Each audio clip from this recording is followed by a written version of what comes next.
Shalom, price Lord. நாம் இன்றைக்கான வகுப்புக்குள்ளே போகிறோம். ஏறக்குறைய 9 வகுப்புகள் முடிந்திருக்கிறது. இது 10வது வகுப்பு. ஷலோம் அல்லஹம் பாருக் ஹபா பாஷேம் யெஷுவா ஹமாஷியாக் பென் எலோஹிம் காயிம். அப்படின்னா என்னன்னா, ஜீவனுள்ள தேவனுடைய குமாரனாகிய இயேசு கிறிஸ்துவின் நாமத்தினாலே உங்களை வரவேற்கிறேன் அப்படின்னு அர்த்தம். ஸோ பாருக் ஹபா பாஷேம் யெஷுவா ஹமாஷியாக் பென் எலோஹிம் காயிம். இன்றைக்கான வகுப்புக்கு போகிறோம். வழக்கம் போல் வகுப்புக்கான அந்த இன்ட்ரோடக்ஷனோடு நம்ம போகிறோம். நம்முடைய வகுப்பு 4 நிலைகளில் நடத்தப்படுகிறது.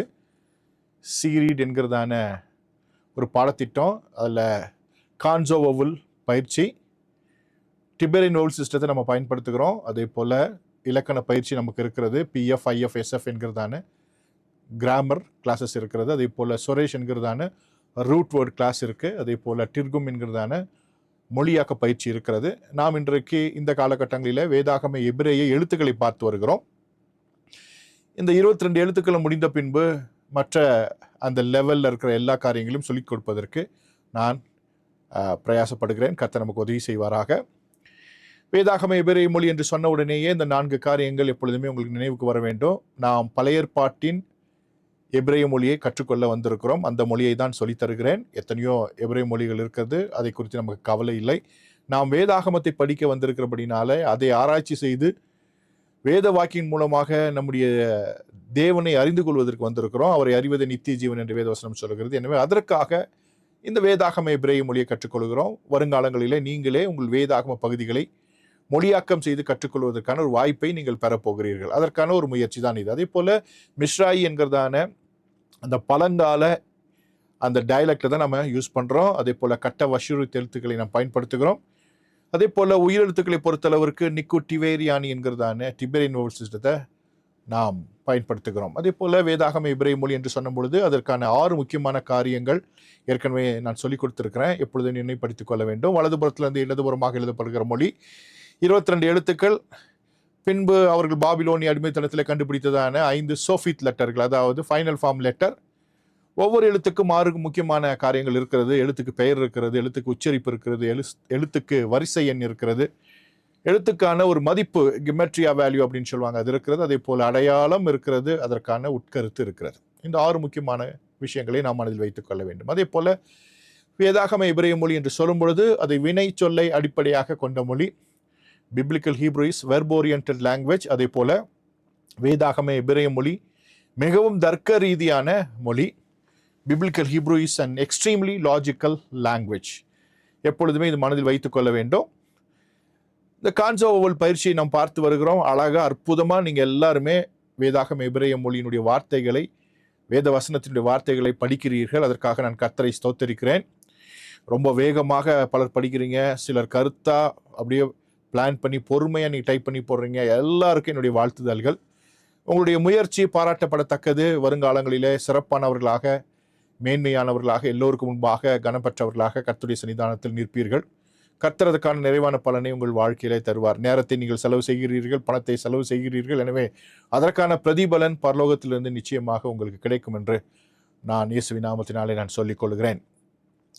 நாம் கடந்த காலங்களிலே எபிரேய மொழி எழுத்துக்களை நாம் பார்த்தோம். என்னென்ன எழுத்துக்கள்லாம் பார்த்தோம் அப்படின்னா, ஆலஃப் பார்த்தோம், பெத்து பார்த்தோம், கிம்மல் பார்த்தோம். அதுக்கப்புறம் இன்னைக்கு டாலத் பார்க்க போகிறோம். டாலத் என்கிறதான எழுத்து. இந்த டாலத் என்கிறதான எழுத்து 4வது எழுத்து. உங்களுடைய புஸ்தகத்தில் 20வது பக்கத்தில் இந்த எழுத்துக்கான அந்த டீட்டெயில்ஸ் எல்லாம் இருக்கும். அதை நீங்கள் படிச்சிருப்பீங்க, உங்ககிட்ட புக்கெல்லாம் இருக்கும். புக் இல்லாதவங்க நினைப்படுத்துகிறேன், வாங்கி வைத்துக் கொள்ளுங்கள். புக் இல்லாமல் இந்த வகுப்பு பிரயோஜனப்படாது. ஏன்னா எப்படி எழுத்தை எழுதுறது அப்படின்றது அந்த புக்கை பார்த்து தான் நம்ம கற்றுக்கொள்ள போகிறோம். ஏன்னா இது ஆன்லைன் வகுப்பாக இருக்கிறபடினால நிறைய வேலைகளை நீங்கள் தான் செய்ய வேண்டியதாக இருக்கிறது. ஏன்னா நான் அதை மானிட்டர் பண்ண முடியாது. ஒரு வேளை கர்த்தருக்கு சித்தமானால் வருடத்திற்கு 2 முறையோ 3 முறையோ ஏதாவது ஒரு இடத்தில் கூடி உங்களையெல்லாம் சந்தித்து கற்றுத்தருவதற்கு நான் பிளான் பண்ணுறேன். ஒரு வேளை அது ஊட்டியாக இருக்கலாம், இல்லை ஒசூராக இருக்கலாம், அல்லது சென்னையாக இருக்கலாம், எங்கே வேணால் இருக்கலாம். பிளான் பண்ணி கொண்டிருக்கிறோம். உங்களை எல்லாருக்கும் அக்காமடேஷன் கொடுக்கணும். அதே போல் உங்களை எல்லாரையும் ஒரு இடத்துல கூப்பிட்டு நல்லா அவங்கள வரவேற்று உணவு கொடுத்து தங்க வைத்து சொல்லித்தருவதற்கு திட்டமிட்டு கொண்டிருக்கிறோம். ஸோ ஏதாவது ஒரு ஃபெஸ்டிவல் டைமில் இல்லைனா இடையில் பிள்ளைங்களோட எக்ஸாம்லாம் இல்லாத டைம் பார்த்து கண்டிப்பாக ஒரு பிளான் பண்ணுவோம். உங்களை எல்லாம் நேரில் சந்தித்து நிறைய விஷயங்களை சொல்லித்தருவதற்கு கர்த்தர் எனக்கு உதவி செய்வாராக. இப்போ நம்ம வகுப்புக்குள்ளே போயிடலாம். இங்கே பார்த்தீங்கன்னா அந்த எழுத்தை எப்படி எழுதுறது அப்படின்றத நம்ம பார்க்குறோம். 2 ஸ்ட்ரோக் தான் இருக்குது. அந்த எழுதும் வழிமுறை பார்க்கும் பொழுது வலதுபுறத்துலேருந்து இடதுபுறமாக ஒரு கோடு, அப்புறம் மேலிருந்து கீழாக ஒரு கோடு, அவ்வளோதான் 2 கோடு போடுறோம். அப்புறம் இந்த எழுத்துக்கான அந்த மினிமல் அந்த காரியங்கள் எல்லாம் இங்கே ஸ்க்ரீனில் இருக்குது.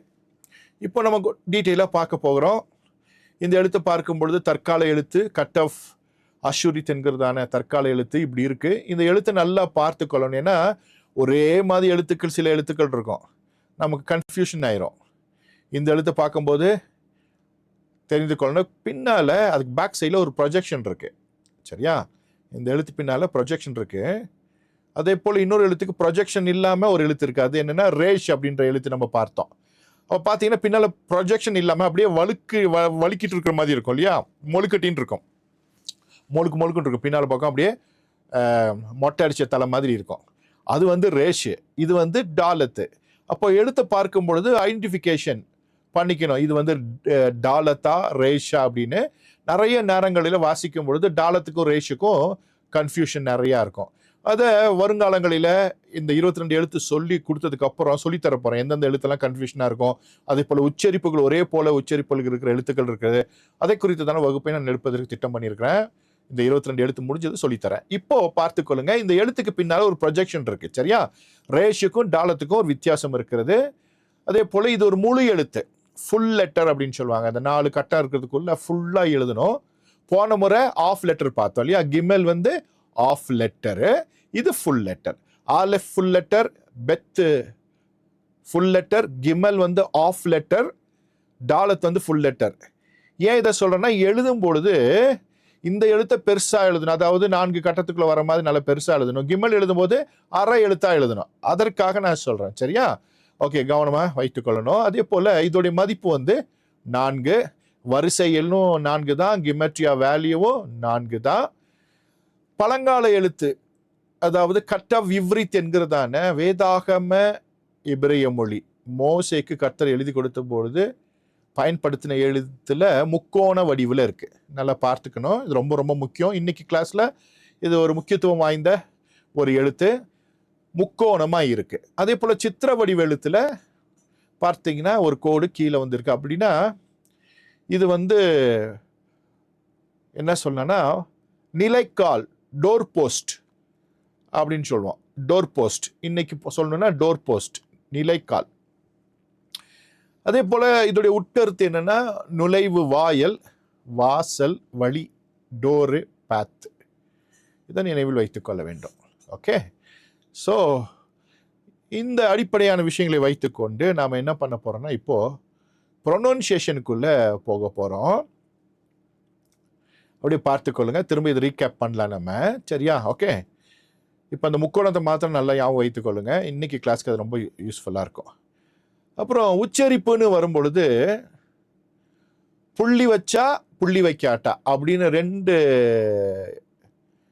உச்சரிப்பு இருக்கு. இப்போ புள்ளி இல்லைன்னா என்னன்னா ஒரு ஹெச் சவுண்டோட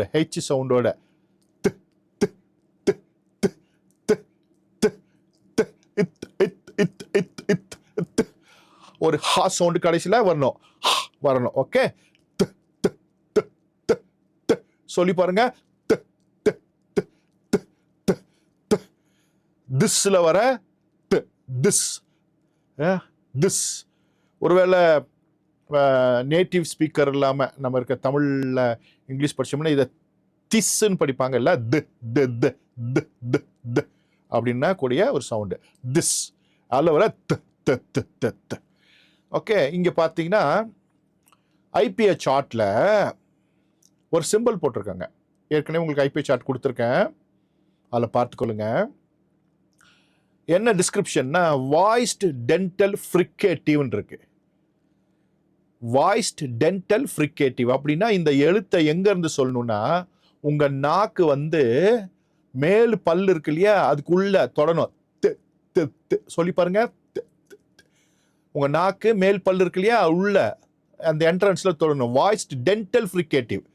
பல்லு டென்டல்னா பல்லு இல்லையா, பல்லோட முன்னம்பல்லோட உங்க நாக்கு உள்ள பட்டு ன்னு சொல்லணும். Okay, dental. கீழே அந்த படத்துல பாத்தீங்கன்னா தெரியும், மேல் பல்லு கீழ் பல்லு. அதில் மேல் பல்லுக்கு உள்ள நம்ம என்ன பண்ணோம், அந்த ரெண்டு முன்னால் இருக்க பல்லுக்கு உள்ள நம்ம என்ன பண்ணோம், நாக்கை வச்சு சொல்றோம் தி தி தி தி தி தி. அப்போ நாக்கு கொஞ்சம் வெளியே, நுனி நாக்கு வெளியே தெரியணும். தி தி தி. நல்லா கவனிச்சு பாருங்க. தி தி தி. ஓகே, தி தி தி தி. வாய்ஸ்டு டென்டல் ஃப்ரிகேட்டிவ். அப்போ ஒரு ஃப்ரிக்ஷன் அங்கே இருக்கணும், ஃப்ரிகேட்டிவ்னு இருக்கு. சரியா? ஐபிஎஸ் சிம்பிளில் இப்படி தான் இதை ப்ரொனவுன்ஸ் பண்ணுவாங்க. இது எக்ஸாக்டான சரியான என்னன்னா உச்சரிப்பு. அடுத்தது புள்ளி வச்சா. இந்த டாலத்துக்குள்ள புள்ளி வச்சா என்ன அப்படின்னா பார்க்கலாம். புள்ளி வச்ச எழுத்தை பார்க்கலாம். அதுக்கு முன்னாலே இதை எழுதிடுவோம் இல்லையா? இப்போ இந்த சார்ட்டில் நீங்கள் என்ன பண்ணிருங்க, எழுதிருங்க. அந்த 6வது இதில் 4வது அந்த 3வது சார்ட் எடுத்துட்டு அந்த 6வது இதில் எழுதிருங்க. இத்துன்னு எழுதிருங்க. ஒரு ஹெச் போட்டு டி போட்டு ஹெச் போட்டுக்கோங்க. ஓகே, தித்து. ஓகே, தித்து போட்டுக்கோங்க. சரியா? ஓகே, அப்போது இதில் நிறைய நம்ம ஃபில் பண்ணிட்டோம். கொஞ்சம் தான் ஃபில் பண்ண வேண்டியது இருக்குது. கவனிச்சிருப்பீங்க இல்லையா? நிறைய எழுத்து நம்ம ஃபில் பண்ணிட்டோம். இன்றைக்கி இந்த 6வது அந்த நம்பரில் இருக்கிற ப்ரொனன்சியேஷன் நம்ம ஃபில் பண்ண போகிறோம். 29ல் 29 மொத்தம் இருக்குது. நாம் இப்போ 6வது ஃபில் பண்ண போகிறோம். சரியா? ஓகே, அடுத்தது பார்த்தீங்கன்னா புள்ளி வச்சா இட்டு டிட்டு டிட்டு டிட்டு. டோரில் வர டு, டோர் அப்படின்ற இல்லையா? இது பார்த்தீங்கன்னா என்ன இருக்குன்னா வாய்ஸ்ட் டென்டல் ஸ்டாப் ப்ளோசிவ்னு இருக்கு. வாய்ஸ்ட் டென்டல் ஸ்டாப் அது என்ன இருக்குன்னா அது வந்து வாய்ஸ்ட் டென்டல் ஃப்ரிகேட்டிவ். அப்படின்னு என்ன பண்ண அப்படின்னு சொல்லி வாயை திறந்துடணும், நாக்கை வெளியே எடுத்துடணும். அந்த மேல இருந்தே எடுத்துடணும். அப்படி எடுத்துடணும் நாக்கை வச்சுட்டு. இங்கே வந்து என்ன பண்ணா நாக்கை அங்கேயே வச்சுக்கணும். Dental stop. நல்ல கவனமா கேட்கணும். நாக்கு என்ன ஆயிடக்கூடாது, எடுத்துடக்கூடாது. எங்க வச்சுக்கணும், அந்த முன்னால பல்லுக்கு உள்ளே என்ன பண்ணணும், வச்சுக்கணும்.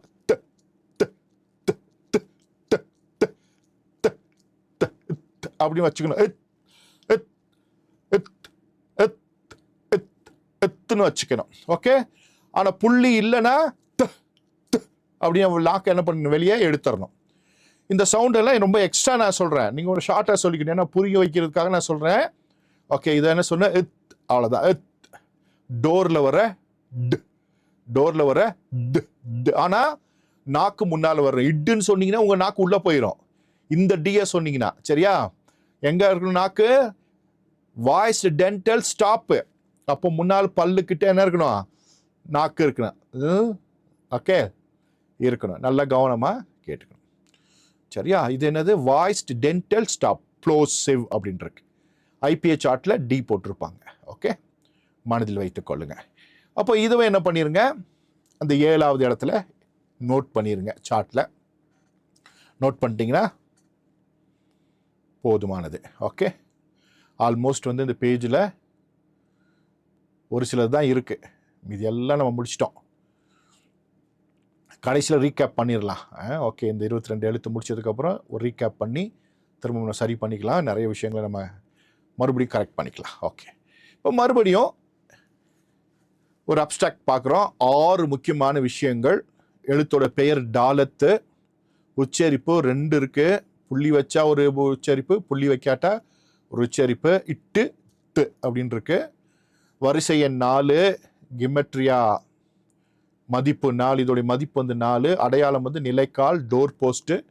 உட்கருத்து வந்து நுழைவு, வாசல், வழி, டோர், பாத். மொழி எழுத்து. இதுதான் இந்த எழுத்தோடைய முக்கியமான விஷயங்கள். எப்பவுமே இது மனதில் நமக்கு ரெக்கார்ட் ஆயிடணும், அப்படியே இருக்கணும். ஏன்னா பிற்காலங்களில் வாசிக்கும் பொழுது, வசனங்களை வாசிக்கும் பொழுது சில வார்த்தைகளுக்கு அர்த்தம் தெரியலனா இந்த எழுத்துக்களுடைய அர்த்தங்களை வைத்து தான் நீ என்ன பண்ண முடியும், அந்த வார்த்தையின் அர்த்தத்தை கண்டுபிடிக்க வேண்டிய சூழ்நிலை வரும். அப்போ நமக்கு இது ரொம்ப ரொம்ப முக்கியமாக இருக்கும். மதிப்பு வேணும், அது கிமெட்ரியா தெரியணும், அதோட அடையாளம் தெரியணும், அதோட உட்கருத்து தெரியணும். உச்சரிப்பு படிக்கிறதுக்கு மாத்திரம் தான். கீழே இருக்கிற அந்த கிமெட்ரியா அடையாளம் உட்கருத்து வந்து ரொம்ப ரொம்ப முக்கியம். மீனிங்கை தெரிஞ்சுக்கிறதுக்கு ஃபியூச்சரில் அந்த வேர்டோட மீனிங் என்னென்னா எழுத்தோட மீனிங் தான் அப்படின்றத நம்ம பார்த்துட்டு வரோம் இல்லையா. லாஜிக்கல் லாங்குவேஜ் அப்படின்னு நம்ம பார்த்தோம், எக்ஸ்ட்ரீம்லி லாஜிக்கல் லாங்குவேஜ் நம்ம பார்த்துட்டு வரோம். எனவே இந்த 3 விஷயங்களை எப்பொழுதுமே ஞாபகத்தில் வைத்துக்கொள்ளுங்க. இப்போ டாலத் அப்படின்றத எப்படி நம்ம வாசிக்கிறது அப்படின்றதுக்கு இங்கே நம்ம என்ன பண்ணியிருக்கோம், அது அப்படியே ஹீப்ருவில் போட்டிருக்கோம். உங்களுக்கு தெரியும் சிவி பேட்டர்ன் என்ன பண்ணிக்கணும் போட்டுட்டிங்கன்னா சிவி அப்படின்ற பேட்டர்னில் இருக்குது. ஒரு டோர் போஸ்ட்டை நீங்கள் பார்க்குறீங்க, நிலைக்காலை நீங்கள் பார்க்குறீங்க, ஒரு வாசல், டோர் போஸ்ட். இதுதான் இந்த எழுத்துக்கான அர்த்தம். சரியா? இதோட உட்கருத்து என்னன்னா, ஒரு டோர் போஸ்ட், ஒரு வாசல், ஒரு டோர். டாலெட் அப்படின்ற சிவி பேட்டர்ன் போடும்போது பார்த்தீங்கன்னா என்ன இருக்குன்னா, சிவி வந்து இட்டு ப்ளஸ் ஆ டா, அடுத்தது இல்லு ப்ளஸ் ஏ லே, அப்புறம் இட்டு. டாலெட் டாலெட் டாலெட் டாலெட் தெத்து. அந்த இட்டு என்னது, கடைசியே இல்லையா, தின்னு தெரியும் இல்லையா. டாலெத் டாலெத் டாலெத் டா லே இத் டாலெத். ஓகே, மறுபடியும் உங்களுடைய சார்ட்டை செக் பண்ணிக்கணும், கரெக்டாக இருக்கா அப்படின்னு பார்த்துக்கணும். ஏன்னா நாம் இணைய வழியாக கற்றுக்கொள்கிறோம் இந்த ஆன்லைனில். என்னுடைய வாய்ஸ் எப்படி கேட்கணும்னு உங்களுக்கு தெரியாது.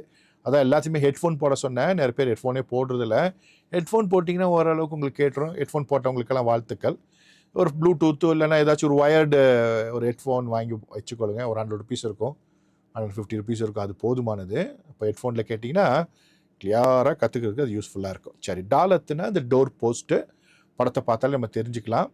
இப்போ டாலத்துனா என்ன அப்படின்னும் போது பிக்டோகிராஃபில் பார்க்கும் பொழுது ஒரு நிலைக்கால் அந்த டாலத்துக்கு. லேம்படுன்னும் போது உங்களுக்கு தெரியும், மெய்ப்பனின் கோல் ஏற்கனவே படித்து வச்சுருக்கிறீங்க. அடுத்தது அந்த டவ்ன்ற எழுத்துக்கும் என்னன்னு தெரியும்னா சிலுவைன்னு உங்களுக்கு தெரியும் இல்லையா. அப்படியே கண்டினியூவாக கிளாஸ் பார்த்துட்டே வரோம், 10வது கிளாஸு, இதுலேயே நிறைய விஷயங்கள் தெரிஞ்சிட்டிங்க. அப்போது ஒரு நிலைக்கால், ஒரு மெய்ப்பனின் கோல், ஒரு சிலுவை. அப்போ சிலுவை என்பது உடன்படிக்கை. அப்போது மெய்ப்பனின் கோல் என்பது என்னது, வழி நடத்துகின்ற ஒன்று, பராமரிக்கிற, பாதுகாக்கிற, காப்பாற்றுகிற, சிட்சிக்கிற ஒன்று அப்படின்னு நம்ம பார்க்குறோம். வழி நடத்துகிற ஒன்று, டு லீட் அப்படின்னு நம்ம பார்க்குறோம். அப்போ டாலெட் அப்படின்ற இந்த டாலத் அப்படின்னு நம்ம வாசித்தோம்னா என்ன இருக்குது, ஒரு டோர் போஸ்ட் இருக்குது, வழி நடத்துகிற மெய்ப்பனின் கோல் இருக்குது, அங்கே ஒரு உடன்படிக்கை இருக்கிறது, ஒரு காவனன்ட் இருக்கிறது. சரியா? ஓகே, மெய்ப்பனின் கோல் இருக்குது, உடன்படிக்கை, காவனன்ட் இருக்குது.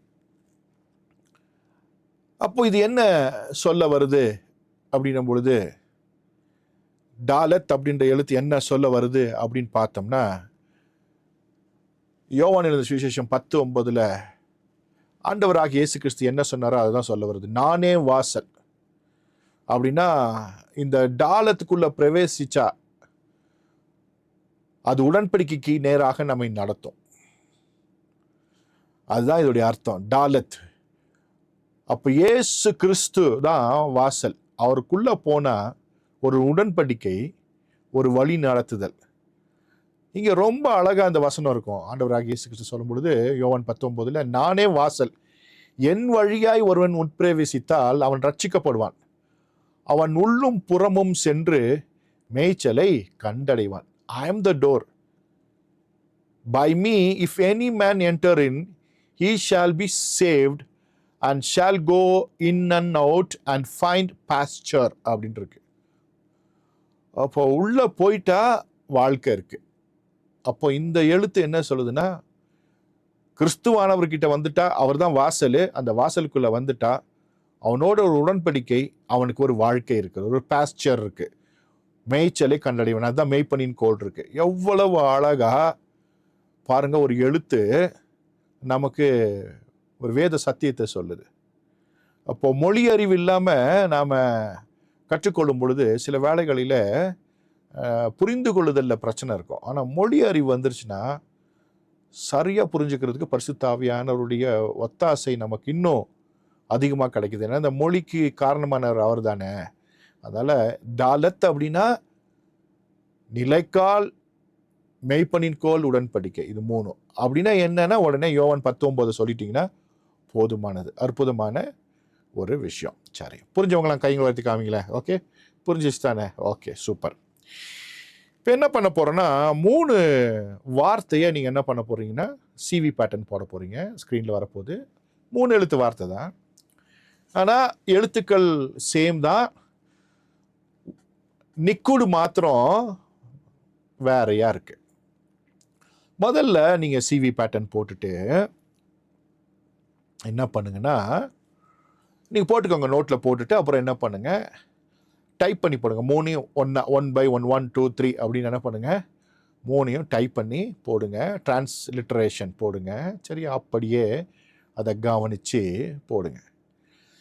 3க்கும் என்ன இருக்குன்னா ஒரே எழுத்து தான். 3 வார்த்தைக்கும் உயிர் எழுத்துக்கள் மாத்திரம் மாறுது.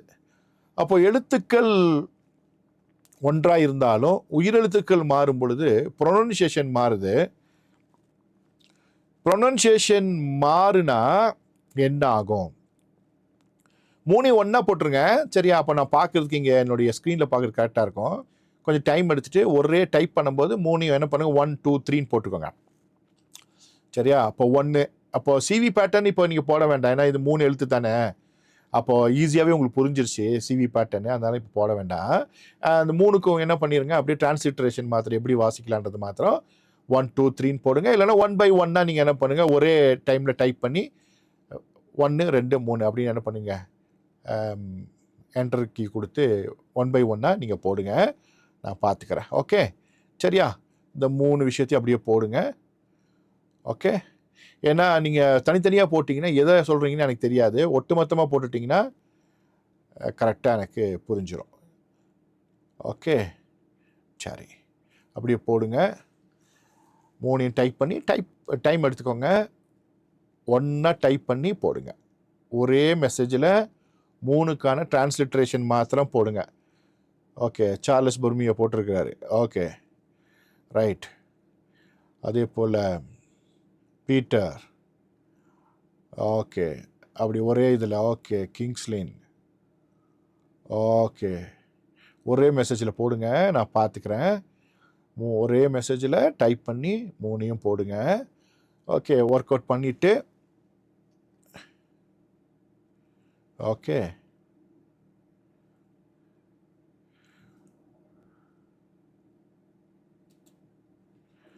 டைப் பண்ணி போடுங்க. Super. Okay, super. Right right, super. Rajkumar, Jeevanandhini, okay, Daniel, Sathish Subramaniam, okay, Sam Joshua. 1 தான் போட்டிருக்கீங்க. 3 ஒன்றா போடுங்கன்னு சொன்னேன். 3 ஒன்றா டைப் பண்ணி போட்டிங்கன்னா நான் இங்கே பார்க்குறதுக்கு கரெக்டாக இருக்கும். எஸ்தர் ஜெப்ரானி, ஓகே, கரெக்டாக போட்டிருக்கீங்க. அதே போல் Moses, okay, Grace Mathi, okay, Joshua PK, Bhupal Raj, okay, right, super. Peter Abraham, okay, super. Okay, super. அப்படி டைப் பண்ணி போட்டிங்கன்னா நான் கண்டுபிடிக்க எனக்கு யூஸ்ஃபுல்லாக இருக்கும். சூப்பராக போட்டிருக்கீங்க. அவ்வளோதான். அந்த ஒரு சிலலாம் ஸ்லாஷ் போட்டு எழுதியிருக்கீங்க இல்லையா? சூப்பர். அப்படி தான் எனக்கு வேணும். சூப்பர். உங்களுக்கு எந்த அளவுக்கு அது புரியுதுன்றதுக்காக தான். ஒரே இதில் அழகாக போட்டுட்டீங்க. ஓகே, விசுவாசம், ஓகே, சரி, சூப்பர். நிறைய பேர் அப்படி போட்டு வரீங்க. என் கண்ணுக்கு தெரியுது மாத்திரம் அப்படி நான் படிக்கிறேன். மிச்சத்தெல்லாம் நான் கிளாஸ் முடிஞ்சதுக்கப்புறம் எல்லாத்தையும் எடுத்து படித்து பார்ப்பேன். ஏன்னா அது ரெக்கார்ட் ஆகிருக்கும் எனக்கு. சிவி பேட்டர்ன் போட வேண்டான்னு சில பேர் சிவி பேட்டர்ன் போட்டுட்ருக்கீங்க. வேண்டாம், எனக்கு டிரான்ஸ்லிட்ரேஷன் மட்டும் தான் வேணும். சரியா? ஸோ டிரான்ஸ்லிட்ரேஷன் மாத்திரம் போடுங்க. 3 ஒன்றா போடுங்க அப்படின்னு சொன்னேன். ஓகே, டைப் பண்ணி ஒரே இதில் போட்டுருங்க. Okay, super. இப்போ நம்ம பார்க்குறோம் மொதல் வார்த்தை என்னதுன்னா சிவிசி அப்படின்னு இருக்கு. டாவிட் அப்படின்னு இருக்கு. ரெண்டாவது டாவூட் அப்படின்னு இருக்கு. மூணாவது டாவோடுன்னு இருக்கு. மேலே இருக்கு டோடு, இட்டு ஓ இட்டு. அப்போ என்னது டோடு அப்படின்னு இருக்கு. கீழே அடுத்தது டூடுன்னு இருக்கு. முதல்ல டாவிட், ரெண்டாவது டோட், மூணாவது டூட் அப்படின்னு இருக்கு இல்லையா? அந்த மூணாவதுல கீழே ரெண்டாவது எழுத்துக்குள்ள புள்ளி வந்துச்சுன்னா அது ஊவா மாறிடும் இல்லையா? இப்போ டூட் அது ஒரு உயிரெழுத்து டூட். அதே போல ரெண்டாவதுல மேல புள்ளி வச்சா ஓவா மாறிடும் இல்லையா? ரெண்டாவது எழுத்து. அப்போ டாவிட், டோட், டூட் அப்படின்னு 3 வார்த்தை. இப்போ உங்களுக்கு தெரியும் தாவீதுன்னா அது தாவீது தான், தாவீது ராஜா தான். டோட் அப்படின்னும் போது உங்களுக்கு நான் சொல்லி கொடுத்துருக்கேன், ஏற்கனவே ஒரு வசனம் சொல்லி கொடுத்துருக்கேன் இல்லையா? உன்னத பாட்டுல இல்லையா? அப்படி என்ன டோடுன்னு என்னவா இருக்கும்? அப்படியே சொல்லுங்க பார்க்கலாம். என்ன பார்க்கலாம் என்னவா இருக்கும்? அப்படி டைப் பண்ணி போடுங்க பார்க்கலாம். அந்த ரெண்டாவது வார்த்தை டோடுனா உன்னத பாட்டுலேருந்து ஒரு வசனத்தை உங்களுக்கு நான் சொல்லி கொடுத்தேன் இல்லையா? பிலவட். Okay, very good. சரி, பிலவட். Super super super super. Okay, right. Okay, very good very good very good. அப்போ என்ன பிலவட் அப்படின்னா டோடுனா பிலவட், பிரியமானவர், பிரியமானவர், பிரியமான அப்படின்னு அர்த்தம். அப்போ தாவீதுனா தாவீது, டாவிட்னா டாவிடு, டோடுனா பிலவடு. இங்க டூடுன்னு இருக்கு இல்லையா? டூடுனா பாட்டில், பாஸ்கெட், கண்டெய்னர், ஒரு சின்ன கண்டெய்னரு, ஒரு சின்ன ஒரு பாஸ்கெட்டு, ஒரு கெட்டில், ஒரு ஃப்ளாஸ்க்கு, ஒரு பாட்டில், இதுக்கெல்லாம் பேர் என்ன? டூடுன்னு அர்த்தம்.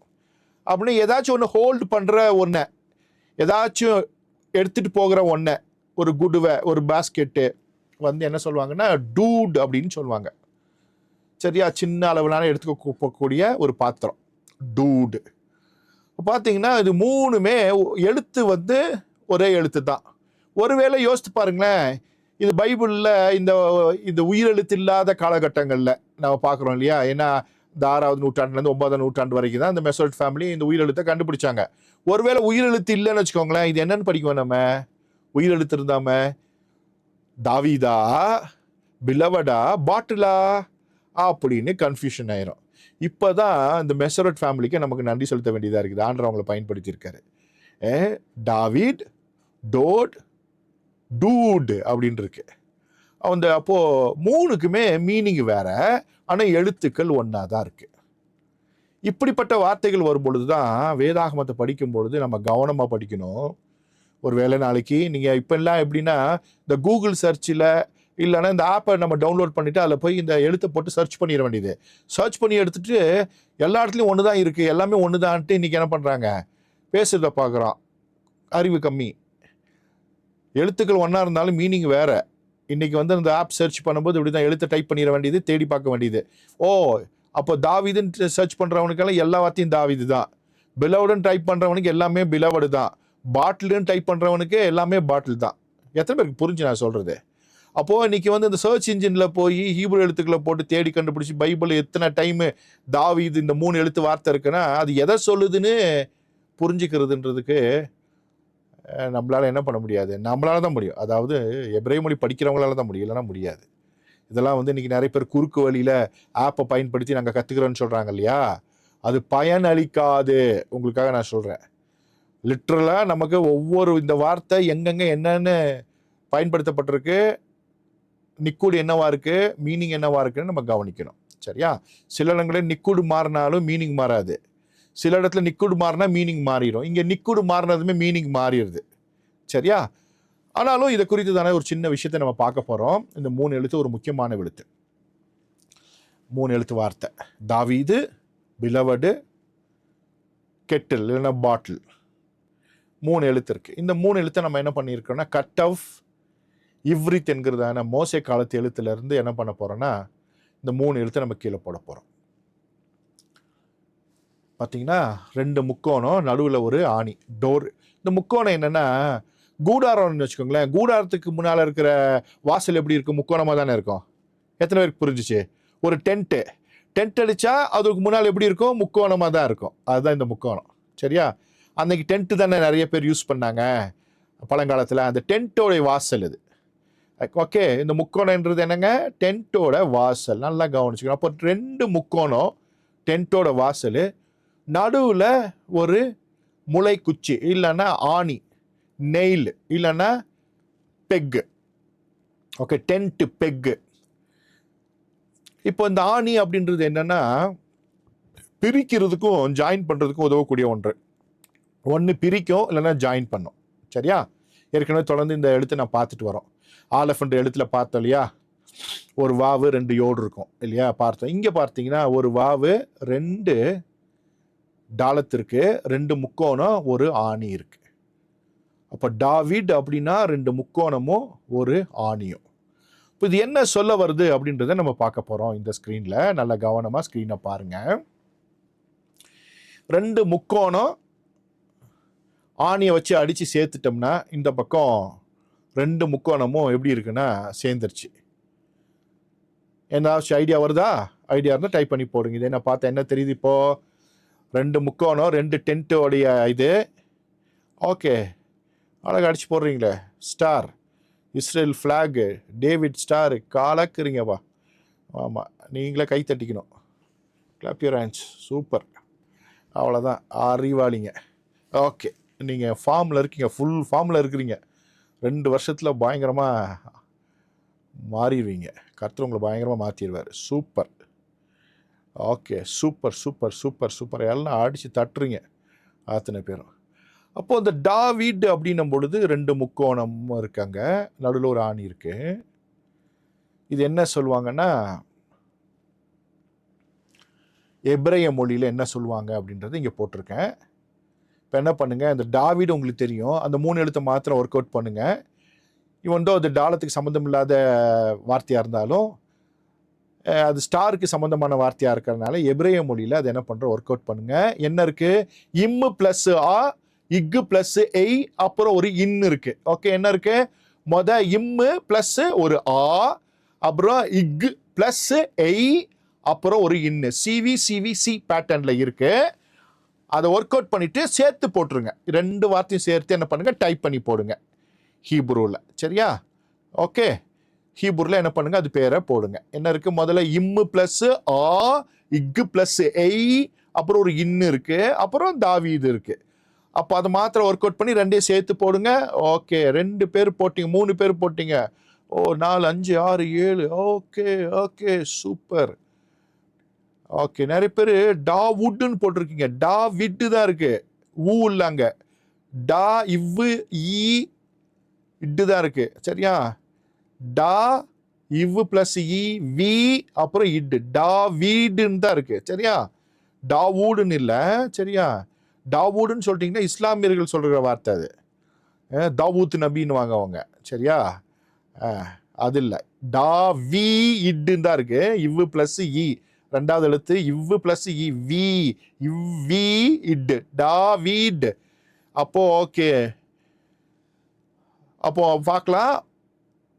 இம்மு ப்ளஸ் ஆ, மா, இக்கு ப்ளஸ் எய், கெய், அப்புறம் இன்னு. மா கெயின் டாவிட், மாகெயின் டாவிட், மாகென் டாவிட். அந்த ஈ கொஞ்சம் சாஃப்டாக சொல்லிட்டுனா மாகென் டாவிட். மாகென் டாவிட்னா தாவிதுடைய நட்சத்திரம். மாகென், மாகென்னா அது ஒரு ஷீல்டு. ஓகே, ஷீல்டுன்னு சொல்லுவாங்க, ஷீல்டு நட்சத்திரம். ஓகே, சரி. இப்போ இந்த மாகென் அப்படின்றத பார்த்தீங்கன்னா உங்களுக்கு இப்போ புரிஞ்சிடும். ப்ளூ கலரில் போட்டால் ஈஸியாக உங்களுக்கு புரிஞ்சிடும். 2 முக்கோணம் ஒரு ஆணி, அது சேர்ந்தா மாகென் டாவிட், மாகென் டாவிட், மாகென் டாவிட், தாவீதின் நட்சத்திரம், ஸ்டார் ஆஃப் டேவிட். இதுதான் இந்த கொடியில் இருக்கிறத நம்ம பார்க்குறோம். தாவீதின் நட்சத்திரம் இஸ்ரவேல் கொடியில் இருக்குது. மற்ற இடங்களில், மற்ற நாடுகளில், புறஜாதி மார்க்கத்தில் இதை வேறு விதமாக பயன்படுத்துவதை நம்ம பார்க்குறோம். அது உங்களுக்கு எல்லாம் தெரிஞ்சது தான், நான் விளக்க வேண்டிய அவசியம் இல்லை. எப்பொழுதுமே பொல்லாத எதிராளி சில விஷயங்களை களங்கப்படுத்துவான், சில விஷயங்களை என்ன பண்ணுவான், நமக்கு எதிராக பயன்படுத்துவான், நம்மளுடைய மூளைச்செலவை செய்வான், நம்மளை மாற்றுவான்.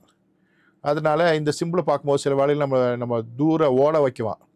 நாம் தான் தெரிஞ்சுக்கணும், நம்மகிட்ட திருடினது தான், அவனுக்குன்னு ஒன்றுமே இல்லை.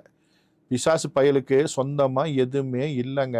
எல்லாமே திருட்டு பொருள் தான். எல்லாமே நம்ம ஆண்டுட்டு திருடி தான் வச்சுருக்கான். எத்தனை பேருக்கு புரிஞ்சவங்களாம் கரங்களை வச்சு போங்க. ஆமாம், அவனுக்குன்னு சொந்தமாக ஒன்று கூட ஒரு புல்லு கூட அவனால் உருவாக்க முடியாது. சரியா? ஒரு புல்லை கூட அவனால் என்ன பண்ணுவாங்க, உருவாக்க முடியாது. அவன் திருடன். வேதவசனம் சொல்லுகிறது அவன் திருடன். அந்த திருடனுக்கு வந்து திருடி வச்சுருக்கான்.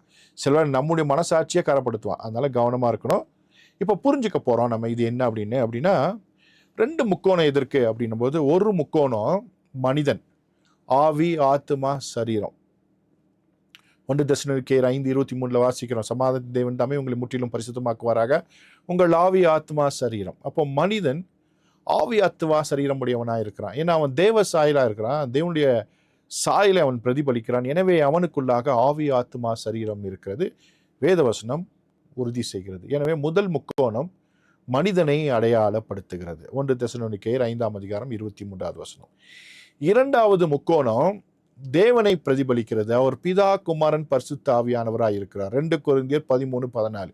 கர்த்தராகிய இயேசு கிறிஸ்துவினுடைய கிருபையும் தேவனுடைய அன்பும் பரிசுத்த ஆவியினுடைய ஐக்கியமும் உங்கள் அனைவரும் கூட இருப்பதாக. ஆமென்.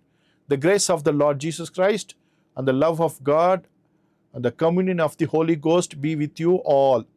Amen அப்படின்னு இருக்கு. அப்போ இங்க தேவன் திரியேகமானவர் என்பதை நாம் தெரிந்து கொள்கிறோம். அப்போ இந்த 2 முக்கோணங்கள், ஒரு முக்கோணம் மனுஷன், ஆவி, ஆத்மா, சரீரம். இன்னொரு முக்கோணம் தேவன், பிதா, குமாரன், பரிசுத்த ஆவியானவர். இந்த 2ஓட கூட்டமைப்பு தான் என்னன்னா தாவீதின் நட்சத்திரம். மனிதனும் தேவனும் என்ன பண்றாங்கன்னா சேர்ந்த ஒரு கூட்டமைப்பு. இது எப்படி புரிஞ்சுக்கணும்னா 2 வார்த்தை இருக்கு இல்லையா, டாவிட், டோடு, பிலவட், அப்புறம் தாவீது. இந்த நட்சத்திரத்தினுடைய அர்த்தம் என்னன்னா, என்னுடைய இதயத்துக்குள் தேவன், தேவனுடைய இதயத்திற்குள் நான்.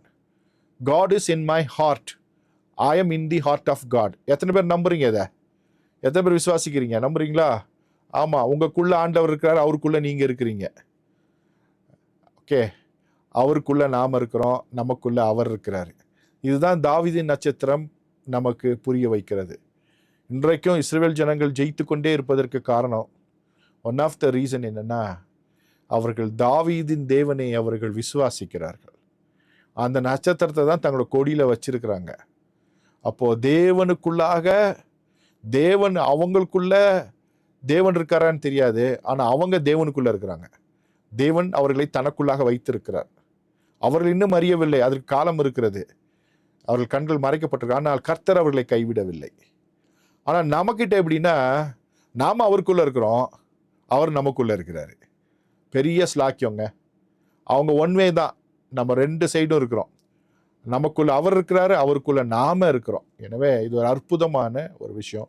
இப்போ டாவீட் அப்படின்ற வார்த்தையும் டோடுன்ற வார்த்தையும் ரொம்ப ரொம்ப முக்கியம். அப்போ டூடு அப்படின்னா என்ன அர்த்தம்னு பார்த்தோன்னா, கண்டெய்னர் நம்ம பார்த்தோம். இது 2ம் சேர்ந்தது. இட்ஸ் அ கண்டெய்னர், ஒரு ஹோல்டு பண்ற ஒரு கண்டெய்னர். அப்போ உங்களையும் என்னையும் இணைக்கிற ஒரு கண்டெய்னர். இது தேவனோடு மனுஷனை இணைக்கிற ஒரு கண்டெய்னர் தான். இது என்னது? இந்த டூடுன்ற வார்த்தை. அப்போ 3 வார்த்தையும் வேறு வேறாக இருந்தாலும் அதனுடைய உட்கருத்து ஒன்று தான். அற்புதமான ஒரு விஷயம். இதை புரிந்து கொண்டால் போதுமானது. கர்த்தர் உங்களை ஆசீர்வதிப்பாராக, புரிய வைப்பாராக. புரிந்தவர்களெல்லாம் மறுபடியும் கரங்களை உயர்த்தி காமிங்க, நான் தெரிந்து கொள்கிறேன். Okay, super super. God bless you. அடுத்து ஒரு 3 வார்த்தையை நம்ம பார்க்க போகிறோம். இன்றைக்கான வார்த்தைகள். ஒரு வார்த்தை 2 எழுத்து, மற்ற 2 வார்த்தை வந்து 3 எழுத்து. ஸ்க்ரீனில் உங்களுக்காக வந்துச்சு பாருங்கள். ஒர்க் அவுட் பண்ணிக்கோங்க. சிவி பேட்டர்னை மனசுலேயே போட்டுக்கோங்க. எனக்கு டைப் பண்ணி போட வேண்டாம், ஏன்னா 2 எழுத்து 3 எழுத்து தான். தொடர்ச்சியாக அற்புதமாக நீங்கள் வந்து ஒர்க் அவுட் பண்ணுறீங்க. அதனால என்ன பண்ணுங்க, ஒர்க் அவுட் பண்ணி ஒரே மெசேஜில் 3ஐயும் நீங்கள் போட போகிறீங்க. இதே போல் சரியா? டைம் எடுத்துக்கோங்க. நான் சும்மா உங்களுக்காக சிவி பேட்டர்ன் சொல்கிறேன். மொதல் வார்த்தை சிவிசி அப்படின்ற பேட்டர்னில் இருக்குது. 2வது வார்த்தை சிவிசிவிசி அப்படின்ற பேட்டர்னில் இருக்குது. 3வது வார்த்தையும் சிவிசிவிசி அப்படின்ற பேட்டர்னில் இருக்குது. இப்போ நம்ம என்ன பண்ணோம், 3ஐயுமே டைப் பண்ணி போடணும். ஓகே, நமக்கு அப்படியே டைப் பண்ணி போட்டுட்டீங்க, வந்துருச்சு. ஓகே, ரைட், அற்புதம். ஓகே, பிரவீன்குமார் டைப் பண்ணி போட்டீங்க. Okay okay, right, super super super. ஒரு சிலர் வந்து என்ன பண்ணியிருக்காங்க, பழக்க தோசத்தில் போட்டிருக்காங்க, 3வது வார்த்தையில் 2வது எழுத்துக்குள்ளே புள்ளி இல்லை. புள்ளி இல்லைன்னா என்ன, புள்ளி இருந்தால் என்னன்னு தெரியணும். பார்த்தீங்கன்னா தப்பாக போட்டிருக்கீங்க. சிலர் நீங்களே பார்த்து கரெக்ட் பண்ணிக்கணும். 3வது வார்த்தையை பழக்க தோசையில் அடிக்கக்கூடாது. சரியா? 3வது வார்த்தையில் 2வது எழுத்துக்குள்ளே புள்ளி இல்லை. புள்ளி இருந்தால் என்ன, புள்ளி இல்லாட்டா என்னன்றதை கவனிக்கணும். சரியா? பழக்க தோஷத்தில் போகக்கூடாது. சரியா? கவனிக்கணும், ரொம்ப கவனிக்கணும். அதான் ஆரம்பத்திலே சொல்லிட்டு இருக்கிறேன், கவனிக்கணும். புள்ளி மாறுச்சுனாலும் மீனிங் மாறுறதுக்கு வாய்ப்புகள் இருக்கு. சரியா? நிக்குடு மாறுச்சுன்னா அந்த டாகேஷ், அந்த புள்ளி பேர் டாகேஷ் மாறினா மீனிங் மாறுறதுக்கு வாய்ப்புகள் இருக்கிறது. எல்லா டைம்ல இல்லை, சில இடங்களில் புள்ளி மாறுச்சுன்னா மீனிங் மாறுற வாய்ப்புகள் இருக்கிறது. எனவே எப்பொழுதுமே இப்போ இந்த இடத்துல புள்ளி இல்லாட்டாலும் புள்ளி இருந்தாலும் ஒன்றும் பிரச்சனை கிடையாது. ஆனாலும் கவனிக்கணும். புள்ளி இல்லாட்டா ப்ரொனன்சியேஷன் வேற, புள்ளி இருந்தால் ப்ரொனன்சியேஷன் வேற, புள்ளி இல்லாட்டா ப்ரொனன்சியேஷன் வேற, புள்ளி இருந்தால் ப்ரொனன்சியேஷன் வேற. சரியா? அப்படியே கன்ஃபியூஸ் பண்ணிக்கோங்க, அப்படியே சரி பண்ணிக்கோங்க. ஸோ 3வது வார்த்தையை கவனித்து போட்டுக்கணும். அப்பவும் தப்பாக தான் போட்டிருக்காங்க. பரமசிவம் பால் கவனிங்க.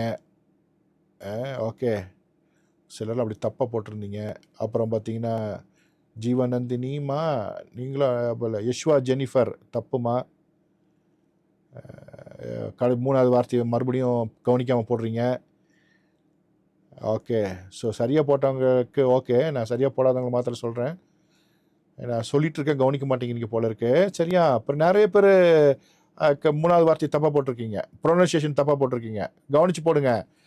3வது வார்த்தையில் 2வது எழுத்துக்குள்ள புள்ளி இல்லை. புள்ளி இருந்தா என்ன, புள்ளி இல்லாட்டா என்னன்றத உங்களுடைய சார்ட்ல பார்த்துட்டு அழகா போடுங்க. பாருங்க, டேவிட் சுதாகரனும் அப்படிதான் மிஸ்டேக் பண்ணியிருக்கீங்க 3வது வார்த்தை. சரியா? ஆமாம், ஓகே. அங்கே புள்ளி இல்லை, புள்ளி இருந்தால் என்ன, புள்ளி இல்லாட்டா என்ன. சரி, Nishani okay, good. Alphonse okay, good. Okay, சரி. Sophia okay, super. அப்புறம் Sam Joshua super, okay, right, okay. Julie Louis okay, right, okay. அப்படியே ட்ரை பண்ணோம். ஓகே, சரி. இப்போ சிவி வந்து இட்டு ப்ளஸ் ஆ டா இம், டாம் அப்படின்னு எழுதியிருந்தா கரெக்டு. டாம் அப்படின்னா என்ன அர்த்தம்னா, டாம்னா நம்ம ஒரு டேம் இல்லை, அது என்னது, ரத்தத்து பேர் என்னன்னா டாம். ஈப்ரூவில் ரத்தத்துக்கு பேர் என்னன்னா டாம். ஓகே, டாம்னா ரத்தம். அடுத்த வார்த்தை இட்டு ப்ளஸ் ஏ, டே, இம்மு ப்ளஸ் ஆ மா, அப்புறம் கடைசியில் ஒரு குளோட்டல் ஸ்டாப். என்னது குளோட்டல் ஸ்டாப்? அது வந்து என்னது, சத்தம் இல்லை, கட்டரல் சவுண்டு. அப்போ என்னன்னா டே மா அப்படின்னு இருக்கு. இட்டு ப்ளஸ் ஏ டே, அப்புறம் இம்மு ப்ளஸ் ஆ, டே மா. டே மா அப்படின்னா என்ன அர்த்தம்னா, அங்கேயும் டாம் இருக்கு, ஆனால் கடைசியில் ஒரு ஆயினுன்ற எழுத்து இருக்கு. அப்போ இங்கே என்னன்னா கண்ணீர். கண்ணீருக்கு பேரு டெமா. டாமுனா ரத்தம், அதே எழுத்துல கடைசியில் ஒரு ஆயின் வந்துருச்சுன்னா கண்ணீரா மாறிடுது. ரத்தம் என்னவா மாறிடுதுங்க, கண்ணீரா மாறிடுது. கவனிக்கணும். சரியா? அதுக்கப்புறம் 3வது வார்த்தை சிவி பேட்டர்ன்ல இருக்கு. சிவி வந்து டா, 2வது சிவி வந்து வு பிளஸ் ஆ, வா. வா வா வா வா, பால நிறைய பேர் பான் போட்டுக்கிறீங்க. அந்த பான்னு சொன்னவங்கலாம் நேரில் கிடச்சிங்கன்னு வச்சுக்கோங்களேன், எல்லாருடைய காதையும் திருவிப்பேன். தப்பிச்சிட்டிங்க. ஆன்லைன் கிளாஸ்னால வாத்தியார் காதை திருவிருப்பாரு, தப்பிச்சிட்டிங்க. அது இவ்வு பிளஸ் ஆ வா ர், டா வா இர், டவார், டாவார், டாவார், வவ்வால்ல வர இவ்வு, அது பேபியில வர இப்பு இல்லை. ஓகே, டவார்.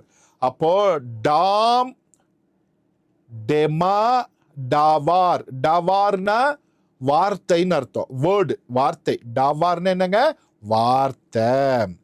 ஓகே, கவனிச்சிடணும், அவ்வளோதான். இது எப்பவுமே நடக்கிறது தான். ஏன் உங்களை அப்படி பாயிண்ட் அவுட் பண்ணி சொல்கிறேன்னா, இப்படி நடக்கும், நம்ம சரி பண்ணிக்க போகிறோம். ஏன்னா ஒரு ஆர்வம் இருக்கும் இல்லையா, சில வேலை கவனிக்காமல் பார்க்காம போட்டுருவேன், தப்பெல்லாம் இல்லை, கரெக்ஷன் சொல்கிறேன், அதனால கோச்சிக்கலாம் கூடாது. ஓகே சார், நான் உங்களுக்கு உங்கள் நல்லதுக்காக நான் சொல்கிறேன். தப்பாக போட்டால் ஒன்றும் தப்பு இல்லை, ஆனால் சரி பண்ணிக்கணும். இவ்வளோ கவனிக்கணும், ஒரு புள்ளி கூட நம்ம கவனிக்கணும். புள்ளியை கவனிக்க முட்டோம்னா முன்னால் பார்த்த மாதிரி மீனி கூட மாறதுக்கு வாய்ப்புகள் இருக்குது. அதனால் புள்ளியை நம்ம கவனிக்கணும், உள்ள புள்ளி இருக்கா இல்லையா அப்படின்றதெல்லாம் அந்த சின்ன டாட்டு கூட ரொம்ப முக்கியமானது. சரியா? அப்போ டாம், டெமா, டாவார், டாம்னா ரத்தம், டெமானா கண்ணீர், டவாருனா வார்த்தை. புள்ளி வச்ச ஒருவேளை கீழே அந்த டாவாருக்குள்ள அந்த அந்த பெத்துக்குள்ள புள்ளி வச்சா கூட ஓகே தான், டபார்னு படிச்சாலும் ஓகே தான், அங்க இல்லை, அதனால டவார். அப்போ புள்ளி வச்ச வார்த்தைகளும் இருக்கிறது. ஆனால் இந்த இடத்துல டாவார்னு தான் இருக்கு. அப்போ டவார்னு படிக்கணும். ஏற்கனவே சொல்லியிருக்கேன், அடிக்கடி கிளாஸ் நம்ம என்ன பண்ணுவோம்னா செக் பண்ணுவோம், கரெக்டாக உங்களுடைய கான்சன்ட்ரேஷன் இருக்கான்னு செக் பண்ணுவோம். அதே போல் இன்சிடென்டல் மிஸ்டேக்ஸ் எல்லாம் இருக்கும். அதே போல் கிராஸ் வெரிஃபிகேஷன் பண்ணுறதுக்கு நிறைய விஷயங்களை பண்ணுவோம். உங்களை அறியாமே பண்ணிகிட்டே இருப்பாங்க. ஏன்னா நீங்கள் ஷார்ப்பாக இருந்தீங்கன்னா தான் ஃப்யூச்சரில் அது உங்களுக்கு யூஸ்ஃபுல்லாக இருக்கும். நம்ம ஷார்ப் இல்லைன்னா நான் சொல்கிறது அப்படியே கேட்டுட்டு போயிட்டீங்கன்னா இருக்காது. நீங்கள் ஆராய்ச்சி பண்ணோம். உங்களுடைய ஹோம் ஒர்க் ரொம்ப ரொம்ப முக்கியம். சூப்பர். ஓகே, அப்போ இங்கே டாம் அப்படின்னா என்னது, டெமானா என்னது அப்படின்றது நம்ம என்ன பண்ணிட்டு இருக்கிறோம், இப்போ பார்த்துட்டு இருக்கிறோம். ஓகே, இப்போ என்ன பண்ண போறோம்னா டாம்ன்ற வார்த்தையை பார்க்க போறோம். டாம்னா ரத்தம். சரியா? இப்போ டாம் அப்படின்னும் போது இங்க பாருங்க, டாம் அப்படின்னும் பொழுது இது ஒரு கிமெட்ரியா வேல்யூ பார்க்க போறோம். சரியா? இதோடைய மதிப்பு என்னன்னு பார்த்தீங்கன்னா, இந்த டாலத்துக்கு 4ன்னு உங்களுக்கு தெரியும். இந்த மெம் இருக்கு இல்லையா, அந்த அயன் பாக்ஸு, அதுக்கு 40. அப்போ என்னன்னா 40 4 44. இதோடைய வேல்யூ என்னன்னா 44. நல்லா கவனமாக கேட்டுக்கணும். 44. அப்புறம் கீழே இன்னொரு 3 எழுத்து வார்த்தை போட்டிருக்கேன் பாருங்க. அதை என்ன பண்ணுங்க, ஒர்க் அவுட் பண்ணுங்க பார்க்கலாம். சிவிசிவிசின்ற பேட்டர்ன்ல இருக்கு. டாமுக்கு 44ன்னு பார்த்துட்டோம். கீழே இருக்கிற ஒரு வார்த்தை இருக்கு பாருங்க, அந்த வார்த்தைக்கு என்னன்னா யோடு லேமடு டாலத்திற்கு, இதுக்கும் பார்த்தீங்கன்னா 4 30 10, இதுக்கும் 44 தான். ஒரு முக்கியமான விஷயம் இருக்குது, நம்ம பார்க்க போறோம். இதோடைய மதிப்பும் 44, ரத்தத்திற்கும் 44, இந்த வார்த்தைக்கும் 44. இந்த வார்த்தையின் டைப் பண்ணி என்ன பண்ணுங்க, போடுங்க. சரிங்களா? Okay, super. நிறைய பேர் போடுறீங்க. Very good, super. ஓகே, என்ன இருக்குன்னு அப்படியே சூப்பராக போடுங்க. ஓகே, நிறைய பேர் சூப்பராக போட்டிருக்கீங்க. சிலருக்கு கடைசியில் என்ன இருக்கு, இட்டு இருக்கு. ஓகே, ஈயே இல்லு இட்டு, ஈக்கு கீழேயே இல்லுக்கு கீழேயே அப்புறம் இட்டு. நல்லா கவனிச்சு போட்டுக்கணும். ஈ ஏ இல்லு ஏ இட்டு. அப்போ என்னவா இருக்கு, ஈ ஏவும் ஏ இல்லு ஏவும் லே அப்புறம் இட்டு. அப்போ ஏ லே. சில பேர் டைப் பண்ணும்போது தப்பாக போட்டிருப்பீங்கன்னு நினைக்கிறேன். பட் ஆனால் ஒர்க் வாசிக்கும் போது சரியாக வாசிப்பீங்கன்னு நினைக்கிறேன். ஏன்னா டைப் பண்ணும்போது இந்த ஸ்க்ரீனில் டைப் பண்ணுறது ஒரு சேலஞ்சுக்கு தானே. எத்தனை பேர் நான் சொன்னது கேட்டு நீங்கள் டேப் வாங்கினீங்க, லேப்டாப் வாங்கினீங்க எனக்கு தெரியாது. ஆனால் டேபும் லேப்டாப் வாங்கியிருந்தீங்கன்னா ஈஸியாக என்ன பண்ண முடியும், உங்களால் பண்ண முடியும். ஒரு பொருளாதாரமும் ஒரு காரணமாக இருக்கிறனால ஒரு வேலை வாங்க முடியாமல் இருந்தீங்கன்னா கொஞ்சம் சிரமம் தான். ஆனால் வாங்கிட்டிங்கன்னா ரொம்ப யூஸ்ஃபுல். உங்களுடைய கற்றல் ரொம்ப மேன்மையாக இருக்கும். 2 வருஷம் கிளாஸ் இருக்குது, அதனால் பிளான் பண்ணி இந்த வருஷத்துக்குள்ளேயாச்சும் என்ன பண்ணி ஒரு டேபோ லேப்டாப்போ வாங்கிருங்க. யூஸ்ஃபுல்லாக இருக்கும். ஃப்யூச்சர்லேயும் படிக்கிறதுக்கும் யூஸ்ஃபுல்லாக இருக்கும். ஓகே, அப்போ என்னெல்லாம் அடிச்சு போட்டிங்க, ஏ லே இட் அப்படின்னு நிறைய பேர் போட்டிருக்கீங்க. உங்களுக்கு எல்லாத்துக்கும் வாழ்த்துக்கள். முதல்ல இ பிளஸ் ஏ ஏ, இல்லு பிளஸ் ஏ ரெண்டாவது இல்லை, மூணாவது இட், ஏ லே இட், ஏ லே இட், எலட் அப்படின்னு போட்டிருந்தீங்கன்னா வாழ்த்துக்கள். எலட் அப்படின்னா என்னன்னா குழந்தைன்னு அர்த்தம். குழந்தை. டாமுனா ரத்தம், குழந்தைனா எலடுனா குழந்தை. டாமுனா ரத்தம், எலடுனா குழந்தை. குழந்தைனா எலடு, ரத்தம்னா டாமு. அப்போ டாமுக்கும் 44, எலடுக்கும் 44. அப்போ குழந்தைக்குள்ள ஓடுற ரத்தம் 44, குழந்தையும் 44. அப்போ என்னதான் இதுல தெரிஞ்சுக்கிறது அப்படின்னா, இன்னொரு விஷயத்தை நம்ம ஒர்க் அவுட் பண்ண போறோம். ஏற்கனவே பார்த்த ஆரம்ப வகுப்புலேயே பார்த்து தானே 2 வார்த்தையை பார்க்க போறோம். இது ஒன்று என்னன்னா ஒர்க் அவுட் பண்ணியிருப்பீங்கன்னு நினைக்கிறேன். 2 வார்த்தை. இந்த 2 வார்த்தையை ஒர்க் அவுட் பண்ணிக்கோங்க. ஏற்கனவே நம்ம போட்டிருப்போம்னு நினைக்கிறேன். ஆவுன்னு முதல்ல போட்டீங்க. ஆவுன்னா என்னது, டைப் பண்ணி போடுங்க. ஆவுன்னா என்னது, மொதல் வார்த்தை அந்த ப்ளூ கலர் இருக்குது, ஆவ் அப்படின்னா அப்பா. சூப்பர். ஓகே, அடுத்த பக்கம் இருக்கிறது என்னதுங்க, 2வது வார்த்தை என்னவா இருக்கும், எய் இம்முன்னு இருக்கு. எய் இம்மு. Okay, aim. எய்முன்னு இருக்கு. அந்த பிங்க் கலர் வார்த்தை எய்முன்னு இருக்கு. எய்முன்னா என்னன்னா அம்மா. ஓகே, ஆவுனா அப்பா, எய்ம்னா அம்மா. ஆவுனா அப்பா, எய்ம்னா அம்மா. ஆவுன்றது அந்த வார்த்தை அப்பாவுடைய கிமெட்ரியா வேல்யூ பார்த்தீங்கன்னா பெத்துக்கு 2, ஆலஃபுக்கு 1, அப்போ 3. அப்புறம் எய்ம்னு வரும்போது அம்மாக்கு வரும்பொழுது மெம்முக்கு 40, ஆலஃபுக்கு 1. எவ்வளோ வருதுங்க? 44ங்க. எப்படி? அம்மா அப்பா, அம்மா அப்பாவுக்கு 3, அம்மாவுக்கு 41, ரெண்டையும் கூட்டினா 44. அப்பா அம்மாவுடைய உடைமை தான் யாருன்னா குழந்தை. அப்பா அம்மாவை சேர்த்தா வர்ற மதிப்பு தான் குழந்தையோட மதிப்பு. குழந்தை அப்பா இல்லாமல் இல்லை, அம்மா இல்லாமல் இல்லை, 2 பேரும் இருந்தால் தான். அப்படின்னா கான்ட்ரிபியூஷன், யாருடைய கான்ட்ரிபியூஷன்? அப்பா அம்மாவுடைய கான்ட்ரிபியூஷன் தான் யாருன்னா, அவங்கனால இந்த உலகத்துக்கு வந்தது தான் யாருன்னா பிள்ளை. பிள்ளையோடைய வேல்யூ என்னன்னா 44, அம்மா அப்பாவுடைய வேல்யூ என்னன்னா 44, ரத்தத்துடைய வேல்யூ என்னன்னா 44. அம்மா அப்பா ரத்தம், அதான் சொல்கிறேன். ஏன் ரத்தம்னு சொல்கிறீங்களே, ஏன் ரத்தம், ஏன் ரத்தம் அப்படின்றீங்களே, இதுதான். எத்தனை பேர் புரிஞ்சுப்பா இந்த கிமெட்ரியா வேல்யூ எவ்வளோ டீப்பாக இருக்குது பார்த்தீங்களா? உள்ளே எவ்வளோ விஷயம் இருக்குது பார்த்தீங்களா? நாம் ஃபிலாசபிக்கலாக நிறைய விஷயங்களை படிச்சுட்டே வந்தோம் கடந்த காலங்களில். இப்போ பாருங்கள், காங்க்ரீட்டாக நிறைய விஷயங்களை தெரிஞ்சுக்கிறோம். ஒரு லாஜிக்கலாக நிறைய விஷயங்களை தெரிஞ்சுக்கிறோம் பாருங்கள். எவ்வளோ அற்புதம் பாருங்கள். டாம் 44, பிள்ளை 44. என்னது அப்படின்னு தெரிஞ்சுக்கிட்டா, அம்மா அப்பாவை கூட்டினா பிள்ளை வருது.